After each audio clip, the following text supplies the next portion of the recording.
ഉപയോഗപ്രദമാണ്. എന്നെ ശ്രമിക്കുന്നവരിൽ ഭൂരിപക്ഷം പേരും ഡോക്ടർമാരായതുകൊണ്ടും ആരോഗ്യത്തെക്കുറിച്ചായതുകൊണ്ടും ഇത് കൂടുതൽ പേരിൽ ഉപയോഗപ്രദമായി എത്തത്തക്ക രീതിയിലുള്ള അനുഗ്രഹത്തിന് വേണ്ടിയിട്ടാണ് നമ്മൾ പ്രാർത്ഥിക്കുന്നത്.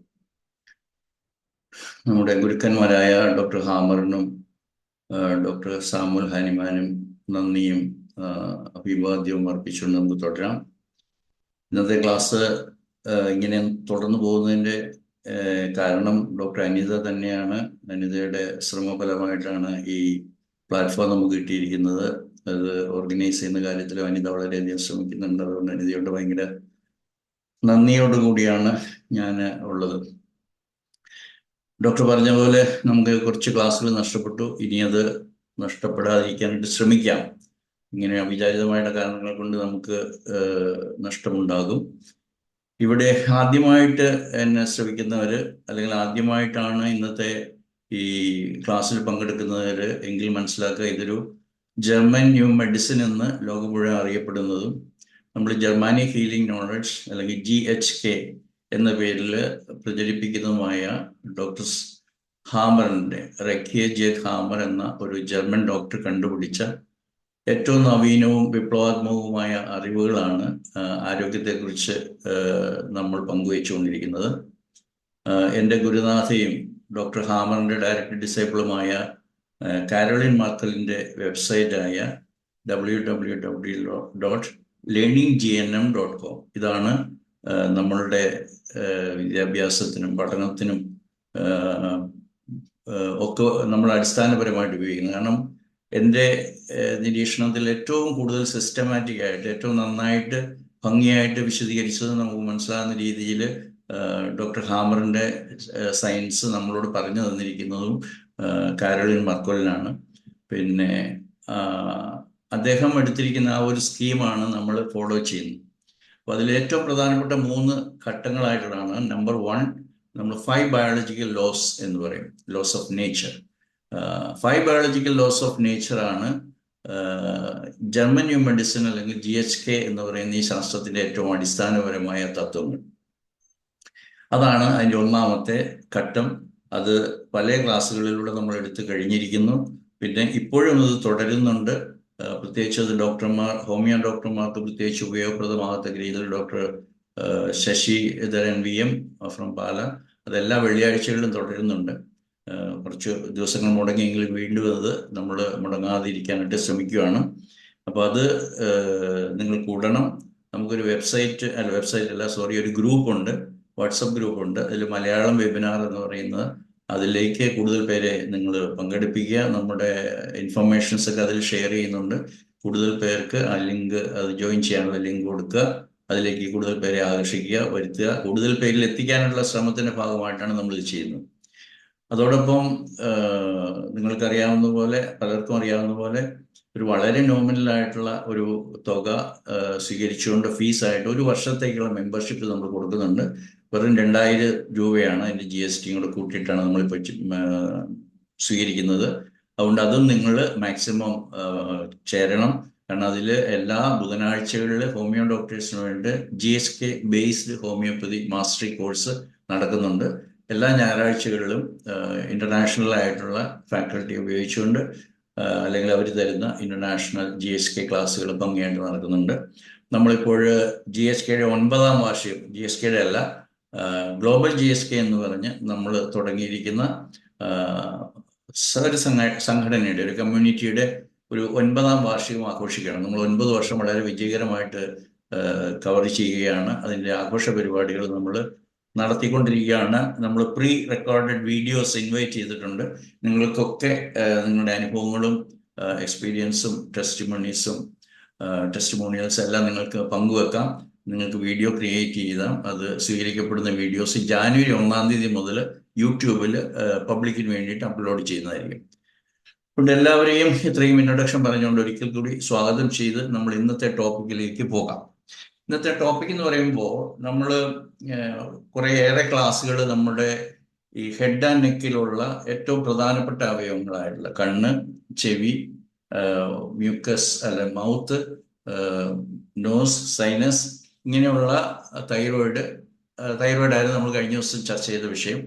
അങ്ങനെ നമ്മളെല്ലാ അവയവങ്ങളിലേക്കും പോവുകയാണ്.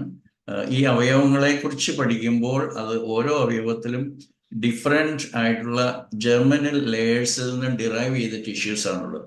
അതുകൊണ്ട് തന്നെ ഇതിനെക്കുറിച്ച് ഇങ്ങനെ പഠിച്ചു പോകുമ്പോൾ നമ്മൾ ഇതിൻ്റെ കൺക്ലൂഷനിലേക്ക് എത്തുമ്പോൾ you will be very expert practitioners, അല്ലെങ്കിൽ നിങ്ങൾ തെറാപ്പി ചെയ്യാൻ പറ്റും. നിങ്ങളുടെ സ്വന്തം ആരോഗ്യ കാര്യങ്ങളിലും നിങ്ങളുടെ പ്രിയപ്പെട്ടവരുടെ ആരോഗ്യ കാര്യങ്ങളിലും നിങ്ങൾ പ്രാക്ടീഷണറാണ്, മെഡിക്കൽ പ്രാക്ടീഷണർ ആണെങ്കിൽ നിങ്ങളുടെ അടുത്ത് വരുന്ന ക്ലയൻസിലും നിങ്ങൾക്ക് ഇത് അപ്ലൈ ചെയ്തിട്ട് ഇതിൻ്റെ സക്സസ് എത്രമാത്രം കൃത്യമായിട്ടാണ് ഡോക്ടർ ഹാമർ ഈ അറിവ് തന്നിരിക്കുന്നതെന്ന് ഓരോ ദിവസവും നമുക്ക് മനസ്സിലായിക്കൊണ്ടിരിക്കുകയാണ്. പ്രത്യേകിച്ചും എന്നെ സംബന്ധിച്ചുള്ള ഓരോ കേസ് ഞാൻ ഈ ഫ്രെയിം വർക്കിലാണ് കാണുന്നത്. എന്നിട്ട് അതിന് ഹോമിയോപ്പതി മെഡിസിൻ കൊടുക്കുകയാണ് ചെയ്യുന്നത്. അപ്പോൾ രോഗത്തിൻ്റെ കാരണങ്ങളെക്കുറിച്ച് അറിയുക എന്നുള്ളതാണ് GHK നമുക്ക് തരുന്ന ഏറ്റവും വിലപ്പെട്ട അറിവുകൾ. അപ്പോൾ ഇന്ന് നമ്മൾ പോകുന്ന അല്ലെങ്കിൽ നമ്മൾ പഠിക്കാൻ പോകുന്ന അവയവം ഈസോഫാഗസ് ആണ്. ഇവിടെ വന്നിരിക്കുന്ന എല്ലാവർക്കും ഈസോഫാഗസ് എന്താണെന്ന് അറിയാമെന്ന് വിചാരിക്കുന്നു. മലയാളത്തിൽ അതിന് അന്നനാളം എന്ന് പറയും. അതായത് നമ്മൾ ബക്കൽ കാവിറ്റി കഴിഞ്ഞു, ഫാരിങ്സ് കഴിഞ്ഞു, ലാരിങ്സ് കഴിഞ്ഞു, നമ്മൾ ട്രക്കിയ അങ്ങോട്ടേക്ക് പോയി, ലങ്സ് കഴിഞ്ഞു, ഇതെല്ലാം നമ്മൾ തീർത്തതിന് ശേഷം നമ്മൾ വീണ്ടും അന്നനാളത്തിലേക്ക് പോവുകയാണ്. സോ ഇതിൻ്റെ പ്രോഗ്രാംസ് എന്ന് പറയും. കാരണം GHKയിൽ നമ്മൾ ഒരു രോഗം എന്ന് പറയാറില്ല, ഡിസീസ് എന്ന് പറയുന്ന ഒരു കൺസെപ്റ്റ് ഇല്ല. ബിക്കോസ് ഡിസീസിനെ കുറിച്ച് നമ്മൾ പറയുമ്പോഴത്തേക്കും ഒരു biological programme. It is not to harm the individual, but it is to enable him to survive of that particular conflict, which is the basic reason or triggering point for that particular disease condition. ഇതാണ് നമ്മുടെ പ്രധാനപ്പെട്ട point. അതുകൊണ്ട് ഇന്ന് ഈ അവയവത്തെക്കുറിച്ച് പഠിക്കുമ്പോൾ തൊണ്ടയിലൂടെ അല്ലെങ്കിൽ നമ്മുടെ ഈ ലാരിങ്സിനും ട്രക്കിയയ്ക്കും ഫ്രണ്ടിലൂടെ അല്ല ബാക്കിലൂടെ പോകുന്ന ഈ അവയവമാണ് നമ്മുടെ ഈസോഫാഗസ്. ഇത് ശരിക്കും ഭക്ഷണം, നമ്മുടെ വായിലിടുന്ന ഭക്ഷണം ശരിക്കും നമ്മൾ ആമാശയത്തിലേക്ക് എത്തിക്കുന്ന ഒരു കുഴൽ ആണെന്ന് പറയാം. അപ്പോൾ അലോപ്പതിക്കാരെ സംബന്ധിച്ചിടത്തോളം മൈൻഡ് പരിഗണിക്കുന്നത് വളരെ വളരെ വളരെ കുറവായതുകൊണ്ട്, പ്രത്യേകിച്ച് രോഗങ്ങളുടെ കാരണമായിട്ട് മൈൻഡിന് യാതൊരു വിധത്തിലുള്ള പ്രാധാന്യമില്ലാത്തതുകൊണ്ട് ടിഷ്യൂ ലെവൽ അല്ലെ ഓർഗൻ ലെവൽ, സെല്ലുലാർ ലെവലുള്ള മാത്രം കൺസിഡറേഷൻ ഉള്ളത് കൊണ്ട് കൺവെൻഷണൽ മെഡിസിൻ എന്നറിയപ്പെടുന്ന ഈ അലോപ്പതിയെ സംബന്ധിച്ചിടത്തോളം ഇതൊരു വെറും ഒരു കുഴലാണ്. ഈ കുഴലിലൂടെ ഭക്ഷണം വായിൽ നിന്നും മലദ്വാരത്തിലേക്ക് ആമാശയത്തിലേക്ക് പോകുന്നു എന്നുള്ളത് മാത്രമാണ് അവരുടെ വിശദീകരണം.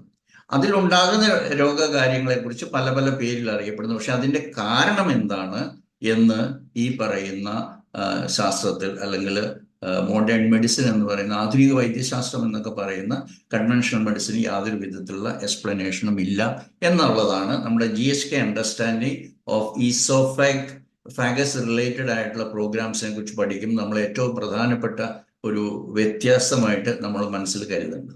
അതുകൊണ്ട് ഇന്നത്തെ ടോപ്പിക്കിലേക്ക് പോവാണ്. Oesophagus conflict to healing. എന്തെല്ലാമാണ് ആ അവയവത്തെ ബാധിക്കുന്ന സംഘർഷങ്ങൾ അല്ലെങ്കിൽ കോൺഫ്ലിക്റ്റുകൾ? അതെല്ലാം ബയോളജിക്കൽ കോൺഫ്ലിക്റ്റ് ആണ്. അത് എങ്ങനെയാണ് അത് ഹീലിംഗ് നടക്കുന്നത്? അങ്ങനെ ഹീലിംഗിന്റെ സമയത്ത് ഉണ്ടാകുന്ന രോഗ എന്ന് പറയപ്പെടുന്ന ലക്ഷണങ്ങളെ നമ്മളത് പല പ്രോഗ്രാംസ് ആയിട്ട് നമ്മൾ മനസ്സിലാക്കുന്നത്. ഇതാണ് അതിൻ്റെ വ്യത്യാസം. അപ്പോൾ നമുക്ക് വേറൊരു രീതിയിൽ പറഞ്ഞാൽ, നിങ്ങളിത് ഈ ഇന്നത്തെ ക്ലാസ് കഴിയുമ്പോഴും നിങ്ങൾ മനസ്സിലാക്കാൻ പോകുന്നത് വെറും ഒരു കുഴൽ അല്ലെങ്കിൽ ഒരു ട്യൂബ് അല്ല ഈസോഫാഗസ്. അത് നമ്മുടെ ജീവനെ തന്നെ അല്ലെങ്കിൽ ജീവിതത്തെ തന്നെ സ്വാളോ ചെയ്യുന്ന ഒരു പ്രക്രിയയാണ് എന്ന് നമുക്ക് മനസ്സിലാവും.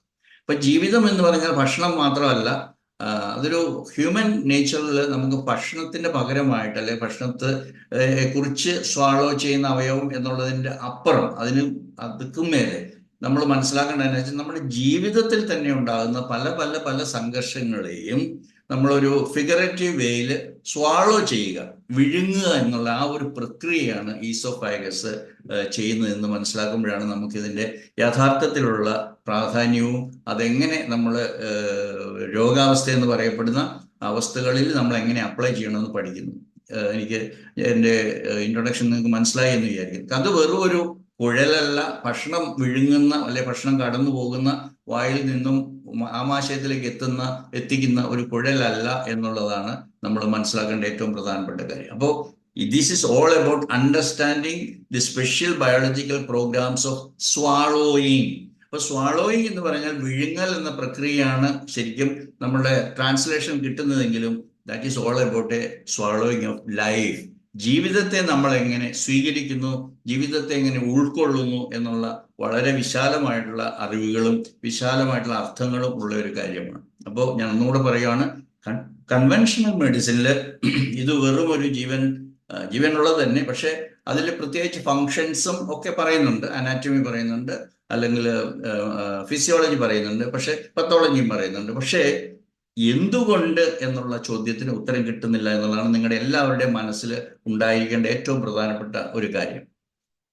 അപ്പോ ലക്ഷണങ്ങൾ, ഈ പറയുന്ന അവയവവും ഈസോഫാഗസ് അന്നനാളവുമായിട്ട് ബന്ധപ്പെടുന്ന ലക്ഷണങ്ങൾ ഉണ്ടാകുമ്പോൾ അവര് അതിന് ഓരോ പേര് കൊടുക്കും, അല്ലെങ്കിൽ അതിന് ഇന്ന ഡിസീസ് അവർ ഡയഗ്നോസ് ചെയ്യും. ഫോർ എക്സാമ്പിൾ ഈസോഫാഗൈറ്റിസ് എന്ന് പറഞ്ഞാൽ ഇൻഫ്ലമേഷൻ ഓഫ് ദി ഈസോഫാഗസ്, അല്ലെങ്കിൽ അതിൽ ചില സ്പാസംസ് ഉണ്ടാകും. കാരണം അതിൻ്റെ അകത്ത് മസ്കുലർ കണ്ടന്റ് ഉള്ളത് കൊണ്ട് അതിൻ്റെ അകത്ത് സ്പാസം, നമ്മൾ ക്രാംസ് എന്നൊക്കെ പറയുന്ന പോലെ ഒരു സ്പാസം ഉണ്ടാകും. അല്ലെങ്കിൽ സ്റ്റൊമക്കുമായിട്ട് കണക്റ്റഡ് ആയതുകൊണ്ട് സ്റ്റൊമക്കിൽ നിന്ന്, ആമാശയത്തിൽ നിന്നും ആസിഡ് റിഫ്ലക്സ് ഉണ്ടാകും. അങ്ങനെ ഒരു ഡിസീസ് തന്നെയുണ്ട്, ഒരു പേര് കൊടുത്ത്. അതിലേക്കൊന്നും നമ്മൾ ആ പേരിലേക്ക് പോകുന്നില്ല. പക്ഷെ എന്തുകൊണ്ടാണ് ഇത് ഉണ്ടാകുന്നത് എന്നുള്ളത് മനസ്സിലാക്കുക എന്നുള്ളതാണ് നമ്മുടെ മുമ്പിൽ ഏറ്റവും പ്രധാനപ്പെട്ട ചലഞ്ചായിട്ട്, അല്ലെങ്കിൽ അറിയേണ്ടതായിട്ടുള്ള ഒരു പ്രധാനപ്പെട്ട കാര്യം. അപ്പോൾ ഒരു രോഗത്തിന്റെ പേരിൽ ഈസോഫാഗൈറ്റിസ്, അല്ലെങ്കിൽ സ്പാസം ഓഫ് ദി, അല്ലെങ്കിൽ അക്കലേഷ്യ, അല്ലെങ്കിൽ ഡിസ്ഫേജിയ, ഇങ്ങനെ പല പേരിൽ അറിയപ്പെടുന്നത് തീരുന്നില്ല. അല്ലെങ്കിൽ അങ്ങേറ്റം ക്യാൻസർ വരെ, ഈസോഫാഗിയൽ ക്യാൻസർ ഡയഗ്നോസ് ചെയ്തു, first stage, second stage, biopsy എടുത്തു, നീഡിൽ ബയോപ്സി, CT സ്കാൻ, എല്ലാം diagnosis okay. But they do not know why. Most important, ഒരു ഡോക്ടറായിട്ട് നമ്മുടെ മുമ്പിൽ വരുന്ന രോഗി ഏത് ഡയഗ്നോസിസിൽ വന്നാലും, അല്ലെങ്കിൽ എന്താണ് ആ സിംറ്റം കാണിക്കുന്നത്, ഭക്ഷണം വിഴുങ്ങാൻ സാധിക്കുന്നില്ല, ഭക്ഷണം ഇറങ്ങിപ്പോകുന്നില്ല, ഇവിടെ ഒരു പിടുത്തം പോലെ, ഇടയ്ക്ക് അതൊരു സ്പാസം പോലെ, ഒരു ക്രാംസ് പോലെ, കൊച്ചുപിടുത്തം പോലെ ഒക്കെ തോന്നുമ്പോൾ എന്തുകൊണ്ട് അത് ഉണ്ടാകുന്നു എന്ന് അലോപ്പതി വിഭാഗത്തിന് അറിയത്തില്ല എന്നുള്ളതാണ് വളരെ വളരെ സാഡ് ആയിട്ടുള്ള ഒരു സിറ്റുവേഷൻ. പ്രധാനപ്പെട്ട ചോദ്യം ഇതാണ്, വൈ എന്തുകൊണ്ട് ഇതുണ്ടാകുന്നു? അതിനുള്ള ഉത്തരമാണ് വളരെ റാഷണലായിട്ട്, വളരെ ബുദ്ധിക്ക് നിരക്കുന്ന രീതിയിൽ, മനസ്സിലാകത്തക്ക രീതിയിൽ ഡോക്ടർ ഹാമർ വിശദീകരിച്ചു തരുവാണ്. അപ്പോൾ ഈസോഫാഗസ് അല്ലെങ്കിൽ ഈസോഫാഗസിൽ ഉണ്ടാകുന്ന വിവിധങ്ങളായിട്ടുള്ള ലക്ഷണങ്ങൾ, നമ്മൾ രോഗലക്ഷണങ്ങൾ എന്ന് പോലും പറയുന്നില്ല, അതൊന്നും നമുക്കൊരു മാൾ ഫങ്ഷനിങ്ങിന്റെ റിസൾട്ട് ആയിട്ടുണ്ടാകുന്നതല്ല, അല്ലെങ്കിൽ പ്രകൃതിക്ക് തെറ്റുപറ്റി, അല്ലെങ്കിൽ എന്തോ നമ്മളെ നശിപ്പിക്കാനും രോഗിയാക്കാനും ഡിസ്കംഫർട്ടിലാക്കാനും വിഷമിപ്പിക്കാനും വേണ്ടി ശരീരം സൃഷ്ടിക്കുന്ന ചില അവസ്ഥകൾ അല്ല ഈസോഫാഗസുമായിട്ടുള്ള മറ്റേത് അവയവത്തെ പോലെ തന്നെ. അത് നമ്മൾ പഠിച്ചിട്ടുള്ള എല്ലാ അവയവങ്ങളും, നമ്മൾ സെൻസസ് പഠിച്ചു, അല്ലെങ്കിൽ നമ്മൾ തൈറോയ്ഡ് വരെ കഴിഞ്ഞ ദിവസം പഠിച്ചു. ഇനി നമ്മൾ അന്നനാളത്തിലേക്ക് കടന്നിരിക്കുകയാണ്. ഇനി നമ്മൾ സ്റ്റൊമക്ക്, ഡിയോഡിനം, ഈ സ്മോൾ ഇൻറ്റസ്റ്റൈൻ, ലാർജ് ഇൻറ്റസ്റ്റൈൻ, അങ്ങനെ റെക്ടം, ഏനസ് വരെ ഉള്ള യാത്ര തുടരും. മറ്റ് അവയവങ്ങളിലേക്ക് നമ്മൾ പിന്നീട് പോകും. ഇതെല്ലാം കൂടെ നിങ്ങൾ ഈ ഫ്രെയിംവർക്കിൽ പഠിക്കുമ്പോൾ എന്നെ ശ്രമിക്കുന്ന എല്ലാവരും ഇതിൽ വളരെ എക്സ്പേർട്ട് ആകും എന്നുള്ളതിന് യാതൊരു സംശയമില്ല. ഇടയ്ക്ക് കിട്ടുന്ന സമയത്ത് കുറച്ചൊക്കെ നിങ്ങളൊരു ഹോംവർക്കും കൂടെ ചെയ്തു കഴിഞ്ഞാൽ നിങ്ങൾക്ക് ഈ കാര്യം വ്യക്തമായി മനസ്സിലാവും. അപ്പോൾ നമ്മുടെ ശരീരം വളരെ ഇന്റലിജന്റ് ആയിട്ട് റെസ്പോണ്ട് ചെയ്യുന്നു എന്നുള്ളതാണ് നമ്മൾ മനസ്സിലാക്കേണ്ട കാര്യം. അല്ലാതെ അത് വെറും ഒരു റിയാക്ഷൻ ഇല്ലാത്ത വെറും ഒരു കുഴലല്ല. ഭക്ഷണം വായിലൂടെ ഇട്ട് കഴിഞ്ഞാൽ സ്റ്റൊമക്കിലെത്തുന്ന ഒരു കുഴലല്ല. അത് ചില കോൺഫ്ലിക്റ്റ് ഉണ്ടാകുന്നത് മൈൻഡിലാണ്. അത് ബ്രെയിനാണ് തീരുമാനിക്കുന്നത്. അത് ഏത് അവയവത്തിൽ, ഏത് ഫേസിൽ അത് മാനിഫെസ്റ്റ് ചെയ്യണമെന്നൊക്കെ ആ പ്രോഗ്രാമിന്റെ ഭാഗം. അപ്പോൾ ഓരോ സിംറ്റവും ഈ പ്രോഗ്രാമിന്റെ ഒരു ഫേസിന്റെ, അല്ലെങ്കിൽ ഒരു പ്രത്യേക ഘട്ടത്തിൽ അവതരിപ്പിക്കപ്പെടുന്ന ലക്ഷണങ്ങളാണെന്ന് മനസ്സിലാക്കുമ്പോൾ you will understand the beauty of GSK. നമ്മൾ വേറൊരു കുറച്ചുകൂടെ വിശാലമായിട്ട് നമ്മൾ ഈ വിഷയത്തെ കാണാൻ പോവുകയാണ്. നമ്മൾ അല്ലെങ്കിൽ human beings are not simply swallowing food alone. ഭക്ഷണം മാത്രമല്ല നമ്മൾ വിഴുങ്ങുന്നത്. നമ്മൾ പലപ്പോഴും പല വികാരങ്ങളും നമ്മൾ വിഴുങ്ങാറുണ്ട്. ചില ഇമോഷൻസ് നമുക്ക് വരുന്നു, അല്ലെങ്കിൽ ചില സന്ദർഭങ്ങളിൽ എനിക്ക് പറയണമെന്നുണ്ട്, എനിക്ക് പറയാനായിട്ട് പറ്റുന്നില്ല. സോ നമ്മൾ ചില വാക്കുകൾ, സെന്റൻസുകൾ, വചനങ്ങൾ, കമന്റ്സ് ഒക്കെ നമ്മൾ വിഴുങ്ങും. അതുപോലെ തന്നെ നമുക്കുണ്ടാകുന്ന പല വികാരങ്ങളും നമുക്ക് പ്രകടിപ്പിക്കാൻ പറ്റാത്ത സാഹചര്യം ഉണ്ടാവും. അപ്പോൾ നമ്മൾ ആ വികാരങ്ങൾ ചിലപ്പോൾ ദേഷ്യമായിരിക്കും, പക്ഷെ ദേഷ്യം പ്രകടിപ്പിക്കാൻ പറ്റുന്നില്ല. ചിലപ്പോൾ സങ്കടമായിരിക്കും, സങ്കടപ്പെടാൻ പോലും ഉള്ള അവകാശമില്ല അല്ലെങ്കിൽ സാധിക്കുന്നില്ല. ഇങ്ങനെയുള്ള വിവിധങ്ങളായിട്ടുള്ള ഷോക്ക് മുതൽ അല്ലെങ്കിൽ നമുക്ക് അന്നേരം ഉണ്ടാകുന്ന സംഘർഷങ്ങൾ പോലും പ്രകടിപ്പിക്കാൻ പറ്റാതെ വരുമ്പോൾ നമ്മൾ അതിനെ പറയുന്ന ഞാനത് വിഴുങ്ങി, ആ തോന്നലുകൾ വിഴുങ്ങി, ആ ഇമോഷൻസിനെ വിഴുങ്ങി, എനിക്ക് പറയണമെന്നുണ്ടായിരുന്നു പക്ഷെ പറയാൻ പറ്റിയില്ല, അല്ലെ പറയാൻ അനുവദിച്ചില്ല, അല്ലെ പറയാനായിട്ടുള്ള ശക്തി കിട്ടിയില്ല. ഇങ്ങനെയൊക്കെ പറയുന്ന ആ ഒരു വിഴുങ്ങൽ എന്ന് പറയുന്നത് വെറും ഭക്ഷണം വിഴുങ്ങലല്ല. നമ്മുടെ ഇമോഷൻസ് വിഴുങ്ങുന്നുണ്ട്, നമ്മുടെ വാക്കുകൾ വിഴുങ്ങുന്നുണ്ട്. ചില സംഘർഷഭരിതമായ ഷോക്കുകൾ ഉണ്ടാകുമ്പോൾ അതും നമ്മൾ വിഴുങ്ങേണ്ടതായിട്ട് വരുന്നുണ്ട്. പലപ്പോഴും നമുക്ക് ഹ്യൂമിലിയേഷൻസ് വരും, നമ്മളെ ഇകഴ്ത്തി കാണിക്കുന്ന, നമ്മളെ കളിയാക്കുന്ന, നമ്മളെ തരം താഴ്ത്തുന്ന രീതിയിലുള്ള ഇമോഷൻസ് വരുമ്പോഴും നമ്മൾ അത് വിഴുങ്ങും. ചില സാഹചര്യങ്ങൾ നമ്മൾ വിഴുങ്ങും. അങ്ങനെയുള്ള സാഹചര്യങ്ങളിൽ നമ്മുടെ ശരീരം അതിനെ അതിജീവിക്കാൻ വേണ്ടി പ്രീ പ്രോഗ്രാംഡ് ആയിട്ട് this is already existing or installed in our human organism.